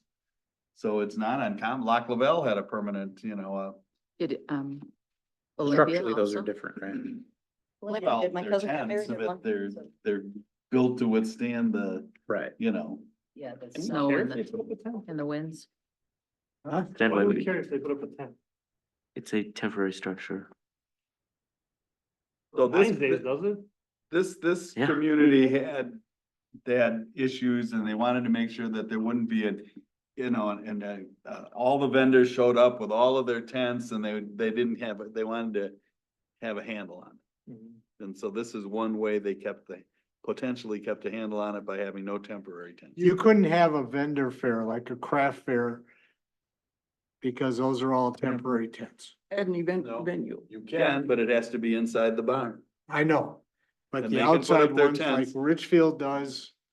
Which I've paid more than enough money to for craft fairs up there. You couldn't have that.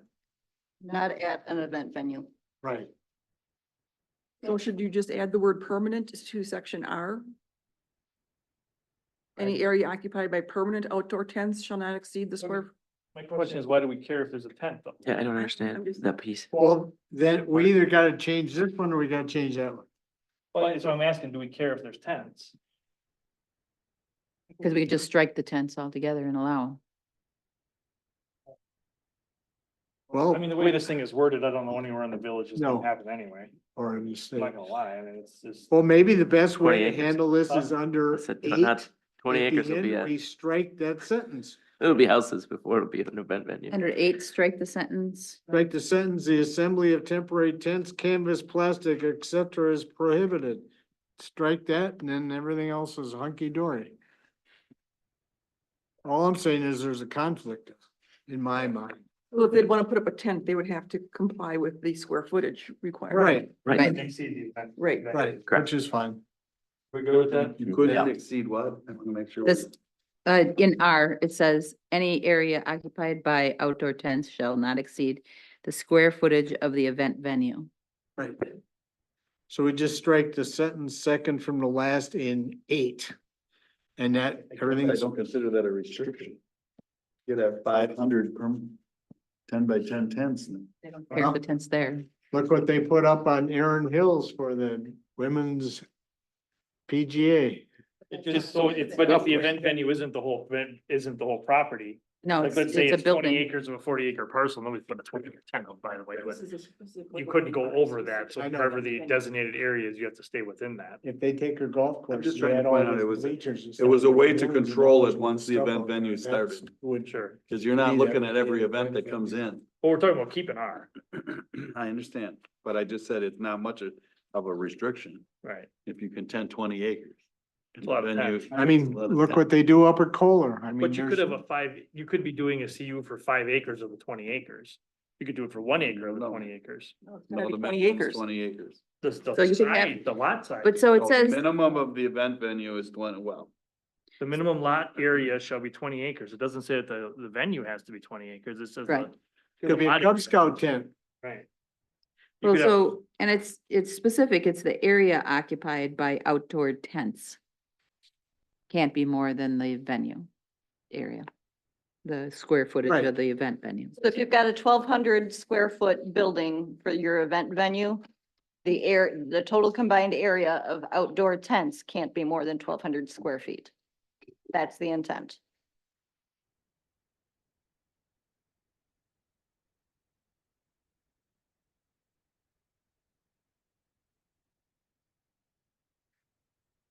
Right, so the next one is fur farms. Pea vineries. I don't know why they picked on the pea farmers.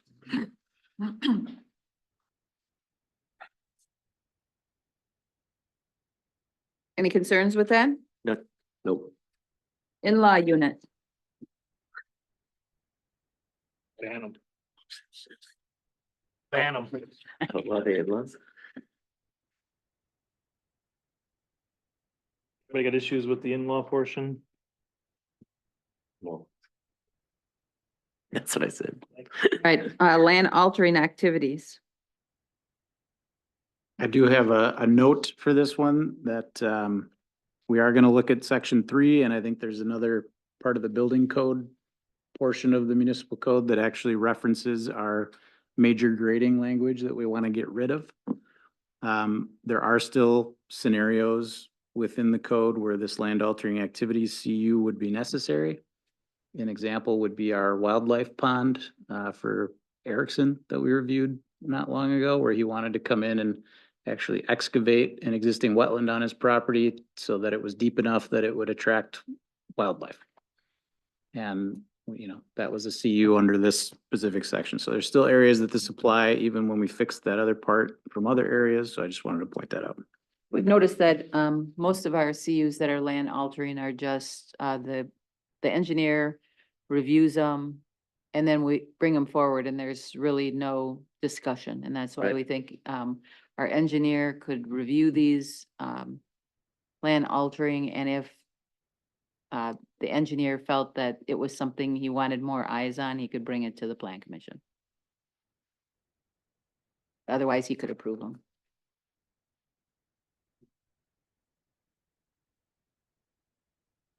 All right, so the next one is landing fields and takeoff strips. This one, we changed the name. We took out airports. We skipped land.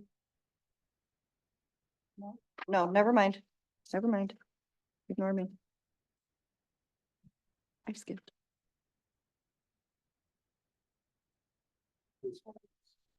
I understand we have a landing strip somewhere. Yeah. And so, We had two. I think we just have one now.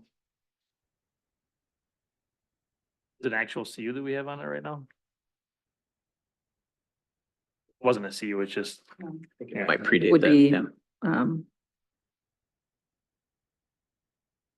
If he came in and he wanted to expand it or something, then he'd have to do a CU.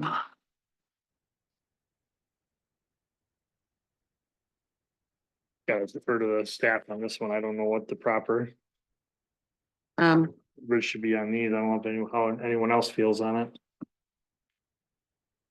13 is landscape contractor business. New. Good work.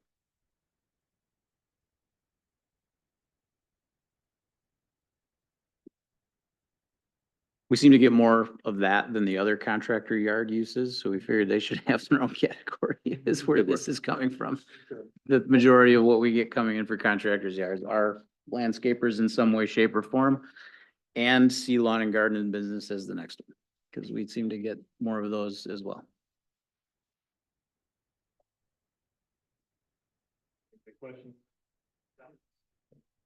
Okay, 15, legal non-conforming uses This is on something that page was. 20. This is something that was referenced in the code. So now we're officially incorporating it here, with standards. The main difference I will point out here. So 3N3 of section 3N3 of the zoning ordinance is where this was referenced.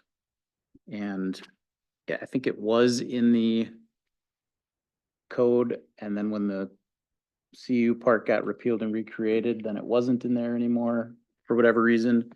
But the first few items come from the standards in 3N3 of the code.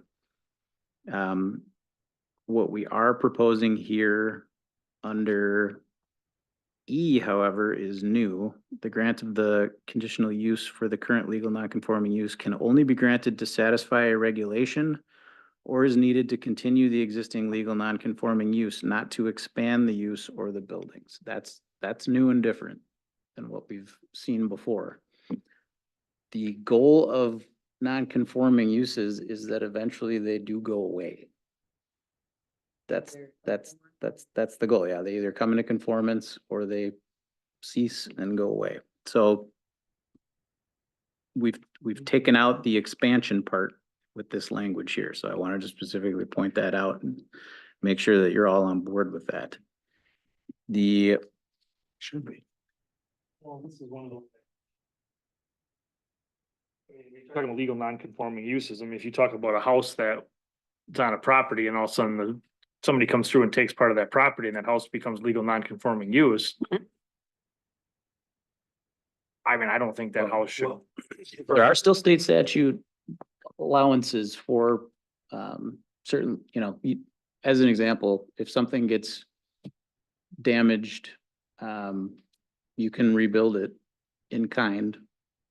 If there's something left. I even Goes all the way to the ground, you can rebuild it. You just can't build it bigger. the stuff about Your the, example doesn't apply because the use didn't become legal non-conforming because they got a condemnation on the lots too small. Those are the rules for a legal non-conforming lot. And or if they condemn and the building got too close to a lot line, Well, the it's- structure might become legal non-conforming, but not the use. Let's But- take like we allow so many like a A10 use. It's 10 acres and you have so many structures for a farm, but then all of a sudden a road wants to go through it. And now it's much smaller. Or state right of way acquisition or Right. highway acquisition. Is that covered in this? Like all of a sudden you I have think- a pole barn on there that fit at 10 acres, but now it doesn't fit because it's 7 acres. Well, I mean, this is Although in an ag. these are use- great questions, but Yeah. that's a complicated question because if what you're saying is true, they've been paid a huge amount of money. Not always. Well, they've been paid what the law requires or a You judge can't- ordered. When you split somebody's property, man, you aren't, how much money can you give them to make up for that? Especially if. But it would stay Yeah. legal non-conforming, they just wouldn't be able to increase the size of the barn. But if this is saying that the intention of this is that you want these to end, No. This Sure. ordinance doesn't say that. That's That's the what Orange law, just said. that's the law in the state of Wisconsin. If you read the Supreme Court cases, the Supreme Court, it says over and over, legal nonconformity is supposed to go away. That's not this ordinance. This ordinance deals that's not this ordinance. well, maybe I wanna put my little finger up to their law. So what we That's- were trying to that's the do, law in the state of Wisconsin, and the Supreme Court is the one that's quoted constantly as saying legal nonconformity is supposed to go away. You're not supposed to do things to allow legal nonconformity to continue. so, And that's just the law. That's nothing to do with this code. So That's when- what Orin was quoting. so one of the things we were trying to do was still allow some ability for a property owner to make changes to get closer to the code. So if you remember, we did have a property that was legal non-conforming recently and, or in the last year. And, the legal non-conforming use, was, a multifamily in a, in a single family zoning district. So the use was not proper. On one parcel. So, but the other part of the parcel, they wanted to do something else with. And And a so- road ran through that. That was a private road, Yeah. which, we needed to deal with as well. So if you can kind of remember that discussion we had, this actually allows that to happen. That's what we were trying to do. That paragraph was, we were trying to make it that you can make some changes if it makes it more conforming. Yeah. Take the other side of this now, so let's say there's a legal non-conforming that we don't want to continue, are we now making this possible that we can't stop it from continuing? No. That's where paragraph E comes in. No, you can't, you cannot get rid of, you cannot force them. They have legal non-conforming rights. No, let's say they want to continue this Mhm. and they want to do, like, let's say what they want to, like what you're saying here is they want to, okay, legal non-conforming, but they want to make some changes where we wouldn't normally have to allow it. But now that we've made it a CU, as long as they meet the criteria, we have to allow it. Right, but they keep, the key is, this all goes back to the key that they can't, what was the phrase? They can't expand. Not to expand the use or the buildings. But Kathy, didn't you just say they could change some things? To become more conforming. To be, yeah, the idea was to be more conforming. Or, So we're not I thought we gonna- talked about or that if too. something is needed to continue the existing legal non-conforming use. So we had a legal non-conforming six-family in, well, I think it was a six-family in Waukesha, I don't remember, down behind Neighbors, is that the restaurant?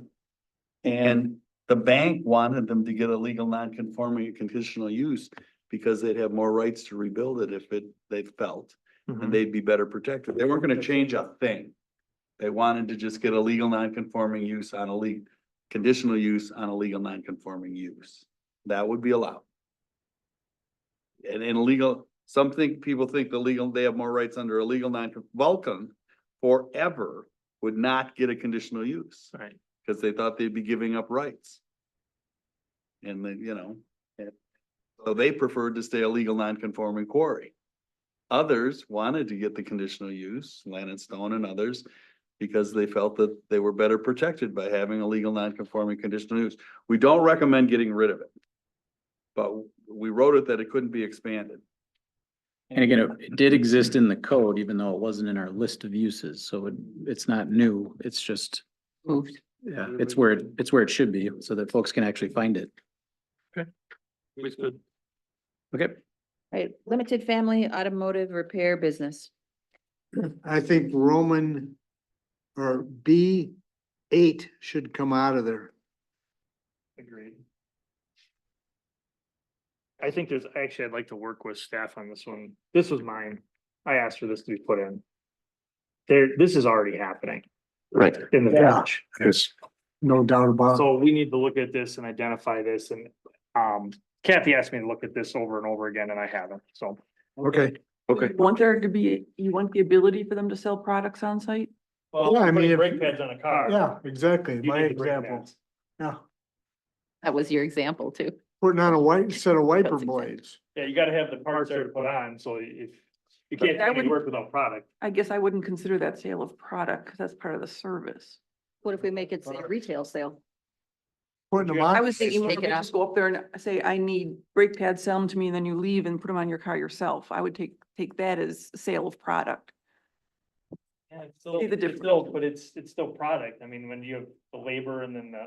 you Right. know, the part sales, literally called part sales on your invoice and then the labor typically. Well, what about if you say there shall be no sale of products on the premises in, not in conjunction with the services provided?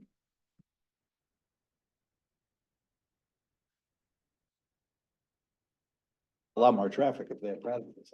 Well, there shouldn't be any traffic other than one or two Wait, people wait. anyway. Well, I mean, what if they- limiting it, all like, of a have like a sudden he had the best prices on brake pads and the whole, he's got them undercut Napa and he's selling them for a lot cheaper. That's what I'm saying, if Other they just people might come there to buy their brake pads. Put a little I mean, retail we're store not there. trying to make it a retail store. Right. This is supposed Right, but to if be a somebody very- wants to have wiper blades sitting in their place to sell, that was not the intent of the CU. That's all we can say. That was not the Yeah. intent, because they Handbells. have to have a totally different building with exit signs and push. we're not talking boxes. about having parts inventory like through the roof here, but Well, wait. I don't care if he's got one set of license blades. You can't come in the building and buy those if it doesn't meet commercial standards. The building inspector will tell you it's a whole different Mhm. standard in air circulation and everything else if you're gonna allow customer sales of product. That's a whole different world. so why are we allowing people to do this in other parts of the village in our limited family business then? Most of We them, let most people of go them, and we let people go, like, let's talk about massage places. I mean, if somebody's in a limited family thing with massage, they're gonna have products sitting on the shelf. and that every people one of buy. our CU says Hair they gotta, people. they gotta meet the building inspectors, you know? People who cut the hair, they're gonna That's the sell only- shampoo. And that's actually one in here that specifically says except for beauticians and, because that was in our CUs originally, was that they could sell product. I mean, it's like. I don't think you can cover every single thing. You know, parts in conjunction with the repair service, I mean. I'm not opposed to that. Or just say ancillary. Wrote that down.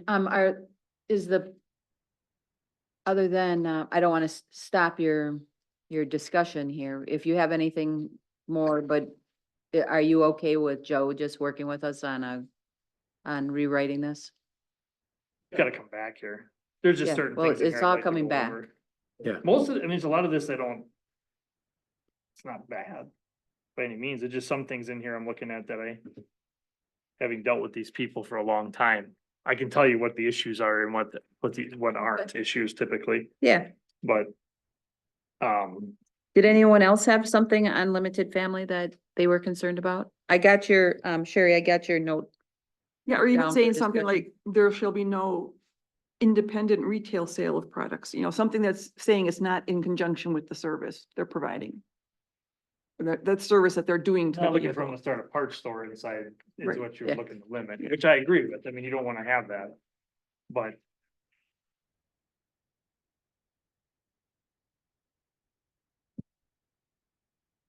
All right, limited family business, 17. It's on page 22 at the bottom. We want home-based manufacturing. We changed the name of this one, yep, and we actually separated out service-oriented business from this one. And we tried to distinguish which went with which, because it used to be both, even though there was only a definition for one. And so we want to have a definition for each, and we wanted to separate them out so that it was more clear. So this limited family business and home-based manufacturing use now includes the folks that are producing something as part of what they do. And so the examples that we have listed now are photographer, artist, crafter, woodworker. And, those are uses that are having a product that they're making. And so the other uses that we've separated out are now under the service-oriented business use, which we'll get to that. So this particular use now, we've tightened things up a little bit with some of our language. We have under XII, Roman numeral 13, that no vehicular traffic shall be generated by the limited family business in greater volume than would normally be expected from the principal use. If you are not providing a service, you shouldn't have that traffic, right? There shouldn't be a lot of people actually coming here. You should be selling your wares elsewhere, not at this site. We want people to be able to make them at that site, but not have the traffic associated with the retail sale of whatever it is that they're making. And so that's how we have it set up.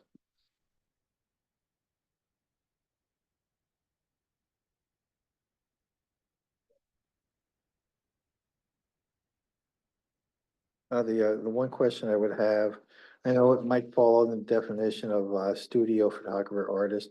3D printing, would that then fall under 12, the use of any machinery, tools or other appliances? Like a 3D printer, because the proliferation of,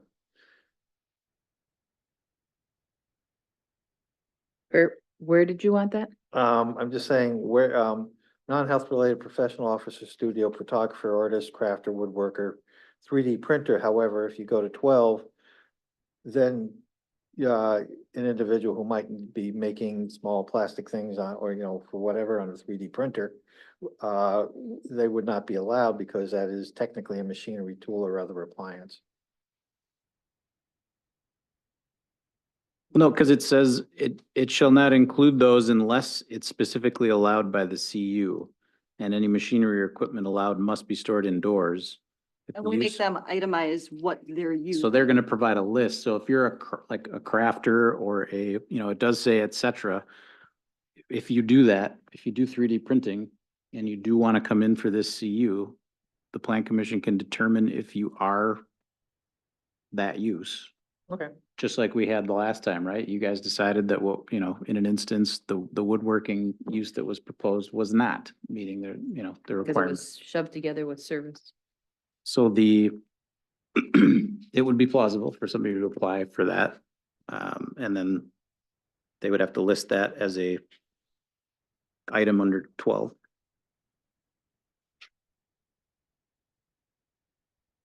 Anything else?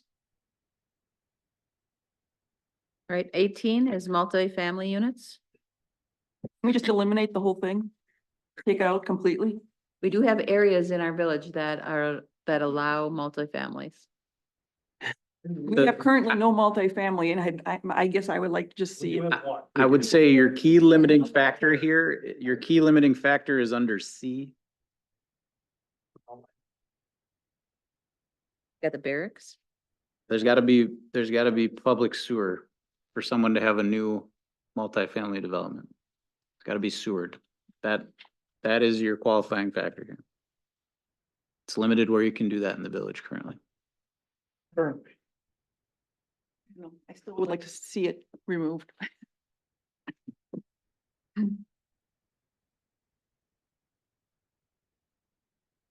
And the one that we currently have would be a non-conforming use. Until it's sold and becomes So if we something put else. this in the CU form, though, then we have to allow this in a place where there's sewer. And, If they and they meet meet all all the the other- other. All the other conditions as well. Yep.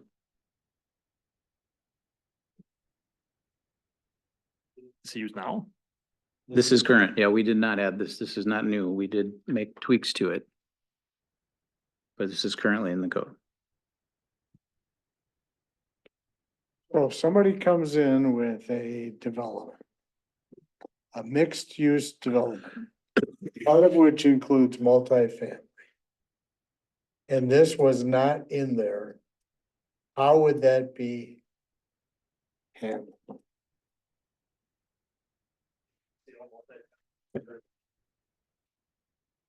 That's what it And then we would can come. Do we have in. anything zone No, PUD is multifamily? a Conditional use. You still have to have an underlying zoning. Nothing zone We control multifamily. this where we can say no. Our zoning and I our, was gonna say, our is our- comp plan and our zoning does it. Say multifamily isn't allowed. It's in here because you gave us a list and you told us to leave it in. Oh, I There's said a whole take- bunch of these we wanted, the staff wanted to I take said out. to take it out the last time. So I just wanna understand this, my simple mind. Somebody came in here with a mixed use development. That had sewer and water available to it. How would it be handled? If we didn't want multifamily, we didn't have it in there, then they would say no multifamily. We would want this removed because then they have to come to us, right? If they meet these requirements, then it basically gets taken We have care nothing to of. say We have about it. nothing to say about it. So we want it removed in this case. You still get to review it and there's a public hearing and apply conditions that are reasonable and measurable. Yeah. But if it's removed. Right. The, No way I can deny it. so could somebody do a planned unit development that included that? Yes, but it would still be subject to. No, There's a big difference between side by sides for elderly people with limited yards and such, and I don't think a lot of people are against that, but I don't want. Apartments. I don't want an 8-plex. So do you want us But 30 to plex, that's for damn sure. reduce this down to duplexes? Or side by sides or shared? I just wanna make Zero. sure that somebody walks in here and they. How we're gonna handle it. Or can we? This is saying that the minimum lot area shall be at least an acre and the number of units shall be based on a maximum density of 4 units per acre. Exclusive of wetland areas. So that's your density that this is allowing. Would like to see the whole thing taken out. Saying that's not a real high density. So just a question, or Yeah. or John, Do any we have any concern multifamily if we zoning remove right now? this, the ability for somebody to What- get a So- multifamily, any concern with our requirements on um small, low income housing availability in our No. village? Don't have any. They would argue that the only way So you we can have right have now is the affordable fact that it's housing not is so to hard. have multifamily. I don't know that that's true. But it's- Size of house and Yeah. length of road and cost of infrastructure is as controlling as the number of units. I would say I'm just trying to that think of- as a planner and as being AICP certified, I'm bound to tell you that a diversity of housing options is what's preferable. Not in Lisbon. Not in Lisbon. I get it. That might be All right. Waukesha So County, but you want us to remove it? I would love to see it I'm removed. not gonna argue with if the majority of the commission wants it removed. How do we have what we need to deny it? That's all I'm asking. If it's removed, it's not allowed. Yes. Yeah, It's there's- removed, it's not allowed. Unless we can find some other place through the PUD or something that could have it. Trust me, So if we were talking- Conomowoc Lake has no multifamily. There are Not other, that Shaniqua has any multifamily. there's other places that do not have, we do not have to require, I So do not have to allow if we wanna multifamily. have some side-by-side condos for our elderly population, like in Yeah. the 55 and older area, do you wanna allow that? I think nobody here wants big apartment buildings, correct? No. Correct, that's what we're trying Okay, to, we're all against that, I love it. yes. But do we wanna have some places where there could be potential for some side-by-sides? 'Cause we have an aging community, we do, people are getting older, I'm one of them, not that old yet, but I'm At getting this there. point, they have to move out of Lisbon. Right now, people have to move out. Because there isn't, I mean, Sussex has got some, I thought they did a good job. with He's some. got a boat. Do we have any duplexes today? There are duplexes in the village today. All Not I'm at, many. I just want to be able to have the basis to not allow it. What about, is it possible under B that, as we've done with the event venue, that we increase the minimum lot area to something that would then preclude having a multi-family unit? Could we? So I'm kind of on the same place with you, Sean. What if we just said the maximum density is 2 units per acre? I mean, that's really a in-law suite and a house. It would just be 2 families living there. There's gotta be communities that do something similar, that we could look at the verbiage that they have. Just do side by sides or duplexes. I would recommend that. But Could we if go you're- back if and you're- look at, I guess does I'm trying to think what the initials are for, so for like a senior facility, like you were talking. Would that fall under multifamily housing or is that a business? No, it Or falls under I can't think multifamily. of the 4 initials. You know, EBRF. is that different than this? Cause if that's different than this, then that's not an issue. It's the CBRFs, multifamily. CBRFs are allowed by state statute in any single family zoning district if it's under 8 beds. Yes. And That's in that's one- So that would not, so this in multifamily, one residence. eliminating this would not eliminate that. right, that's But we're- preempted by. But I state. don't think Joe was talking about But I'm talking CBRFs. about just having some areas, so. People Well, that's want why I was small, asking they for want concern. small yards. You know, and it seems to be that, you know, side by sides what they end up being in a lot of places. And that's what I was hoping to not kill. And you can't do that through a PUD. If we don't allow it, I don't know, John? I don't know that we have, what do we have for PUD yet? We haven't worked on that at all. It's not a CUD. It's section 33 of the zoning code. Let's come. But I'm saying, could that be something that could be put into a PUD as a special condition? Sure. To allow two family side by side, I mean, Richfield does it, right? 55 plus community. But, all right. but the village president has indicated correctly that there are other communities that have duplex CUs. We could just call this one duplex, you know, I like that. and make some minor changes I like and then that. we have a duplex CU. I I mean, recommend that. we I have wrote a, the note. we have a 2-family district that would allow, somebody to do a duplex. There are places where you can do a duplex legally. But where you run into it is, and where you're going is if it's all on one property. That's what I'm trying to Yeah. think. What Joe is saying is if we Yeah. have, if they have like 5 two-family condos or whatever you want to call them on one parcel, That would be a condo. that would be multifamily.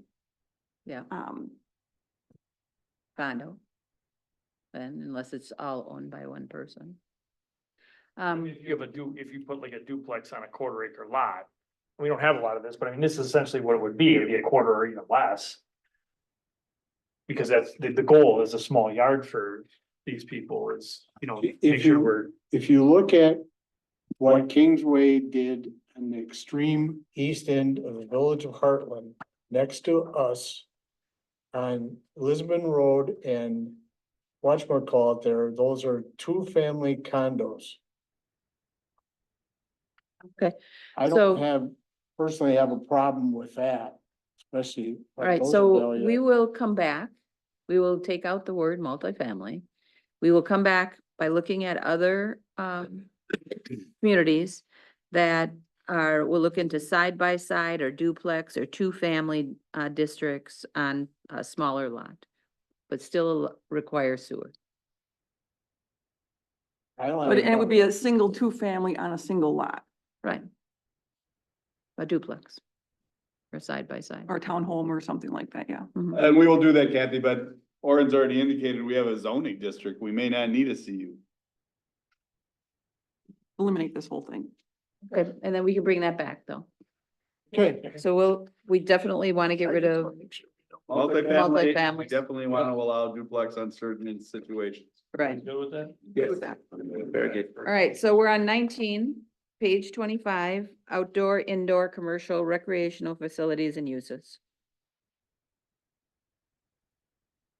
This was an existing. Just moved.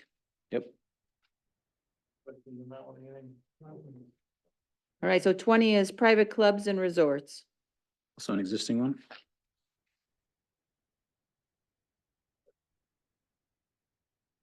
I'll just point out, we added ski clubs because we have one.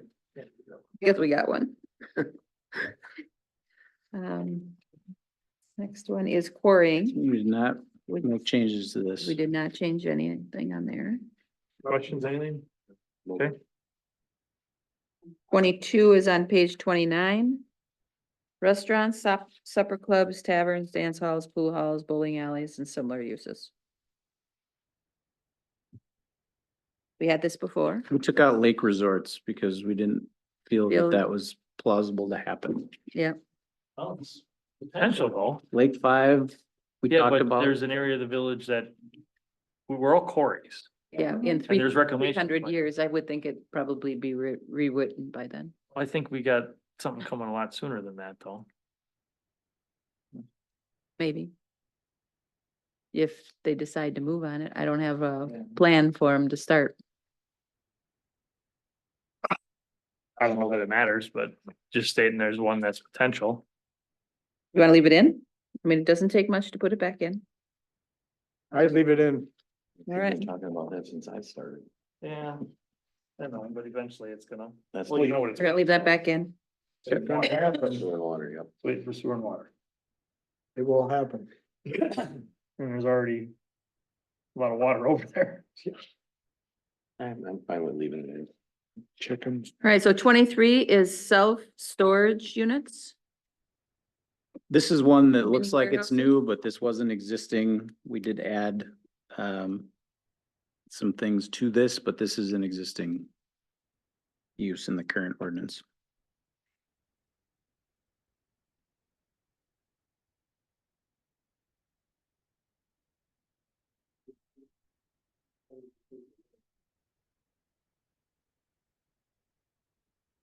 So Gotta this, be on part doesn't. collector artillery street. yep, that's a limiting factor.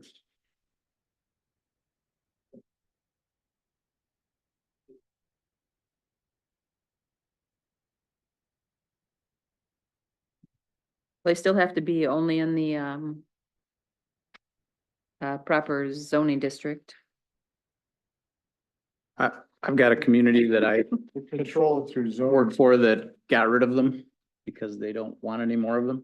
And they put a clause in that says that existing ones are CUs and it's just not allowed anymore. And there are examples of places that allow them as an indoor use where you can control the, you know, the way the building looks, but it needs to be an indoor self-storage business. So all the doors are inside, So those are other options other than, like one Doing it big this way. manufacturing building, but they're drive-in and they go to their places inside. Company that does these on a wholesale basis in Waukesha County like crazy, they build them like that. They're all indoor. They're not like the old tin shed. Yeah. And they're very profitable. So where do you want to go with this? I don't see any problem with the way it's currently drafted. No, I'm fine with it. Carrie? Well, I'm fine with it. Here's my question about still falls under the zoning. John? Agree with everybody else, it's good. Rob? A 24 service-oriented businesses, and this is the one that we broke out from limited family. yeah, if you look at the use, this has got everything else that used to be in that other category when they were conjoined. So we've got architect, lawyer, accountant, realtor, travel agent, insurance agent, salesman, interior decorator, tailor, shoe repair, beautician, barber, housekeeping, music or dance teacher, massage therapist, and of course, dog grooming. This also includes the small engine repair and a business where the only part of the business located on the property is the business office and or storage of the vehicles used for the business that are used at an offsite location.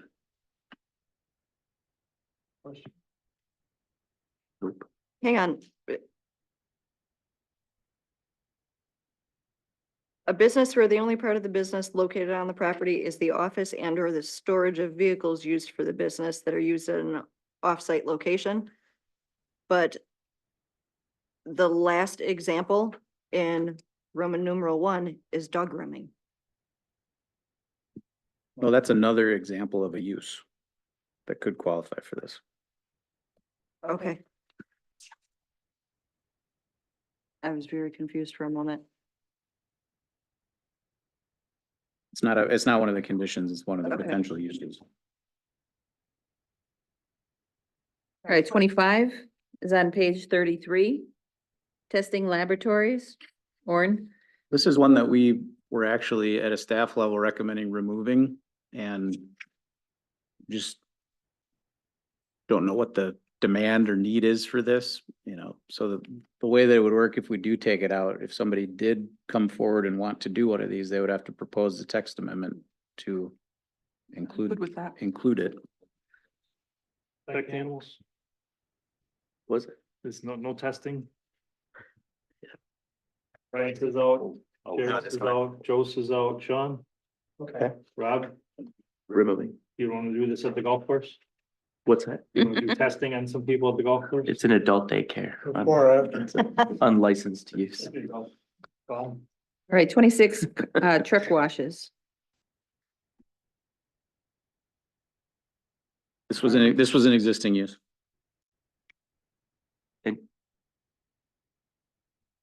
Yeah, that's fine.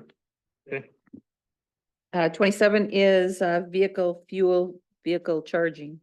I think vehicle charging should be an accessory use. For an example, if Quick Trip, which they are doing in other places in the state, want to add a couple of these to their existing facilities, they shouldn't have to. I would just take that out of there. Especially the way that, Hold on. I think we included it because there's a potential for there to be a facility that doesn't include fuel or gas in any capacity. You could just have a charging Yes. oriented station. And would you want it to have the same review and scrutiny that Yes. the fuel station has? Because it's a question. the hotel I'm staying at in a couple of weeks in Door County has 3 of them. They've had them for 2 years. Yeah. They're right in the parking lot. Mhm. They don't need anything else. I don't see them as needing anything other than getting an electrical permit to put the darn things in. They might have needed, I don't know if their hotel required a CU. What happens if somebody wants to put one of these in their house? They're going to do it. It's allowed. They have done it. Allowed, It you can do doesn't, that. that isn't covered by this? It doesn't No. negate this? Yeah, that's not a Same with commercial business. use. Yeah, This is only gonna Statements. be considered for commercial. right. Right. I just take out that vehicle charging out Yeah, of it. but if Tesla comes to us and says they're going to put up a vehicle charging station, independent charging station, you'd want to take a look at it, because it's gonna increase traffic. It's gonna increase people sitting around doing things, right? At an area, so I would leave it in that case, just because I'm an electric car driver and we park in weird places. And so you're going to, Seeing these things where they're putting. they're putting them up all over, right? Charge stations. I mean, I know they've only spent 42 billion State for and 8 of federal them so far, but governments- however, the private sector has put in 580 charging stations within the last year in America. At some point, it's coming to Lisbon, and you're gonna wanna protect yourself from this. That's all I'm gonna say. It may be a business, it may be at a hotel, it may be at a golf course. We have one. I have one at my house too, but when we're on the road, you roll into places that are just, Sheboygan has an independent Tesla charging station parking lot. I considered these at 3 of my locations. Yeah. I But it would- considered putting 2 or 3 of them. I have Absolutely. three-phase power at 3 of my locations. I considered putting We just plugged one in. pay-per-use charging stations in. Yep. I just haven't gone through and seen what the legalities are all gonna be. One thing I would like us to check, though, the way that the state and federal government is throwing money at these things, whether or not our benevolent governor in the newest legislation and grant program for this thing hasn't slipped something in that says you can't not have them. And did like other things and just ram them down our throat. I know that at one point, I had looked into it because there was a grant to put them in. And we would get we would split the fees with, like We Energies. Yeah.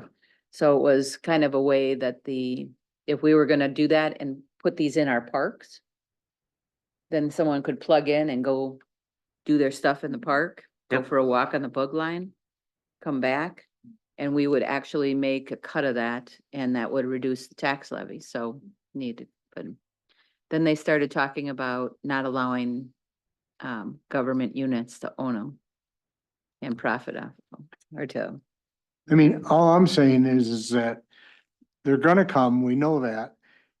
Why would, I don't know if we can control them.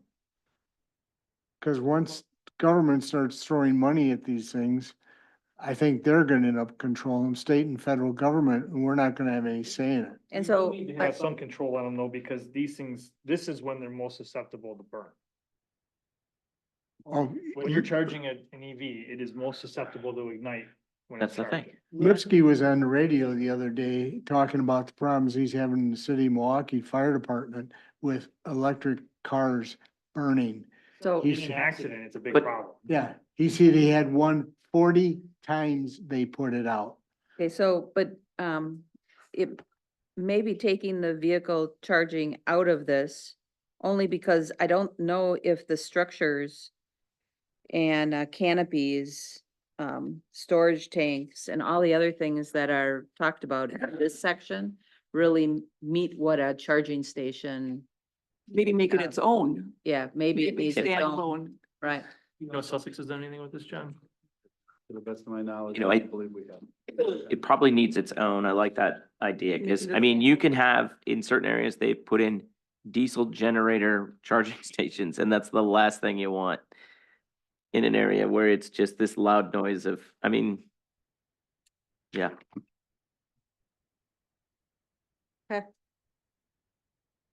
28, which is on page 34, which we did already.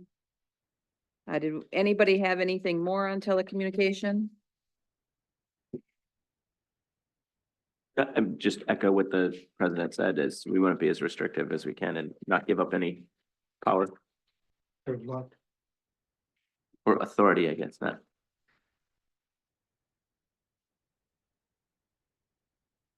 Right,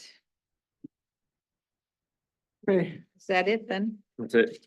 we beat it to death again. That's it. I think staff did a great job. Amazing. getting us to this point. Yes, thank you. Thank you for doing that. I know it took 10 minutes, maybe 5.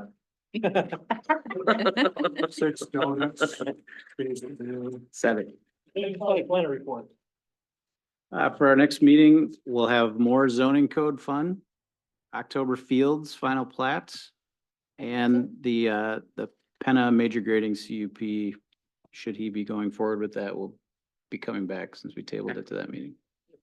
Which we did not receive as of close of business today. That's all we got. And we don't have, do we have a plan commission meeting in December? In October, we will be discussing November and December dates. The goal would be not to have. Oh, you're just fine. No, you need to have one more. You just can't get out of anymore. So December? Oh, I thought we were talking November and December. Oh, okay. We haven't adjourned yet. I'll move to adjourn at 8:51. Item 6 is adjourned. I'll move to it. Seconded. Rob moved it, or who seconded it? Brian seconds. No discussion, all in favor? Aye. Opposed? I got 8:51. That's right, our planning commission would be on 50. Isn't this the most exciting thing you've done with your shoe?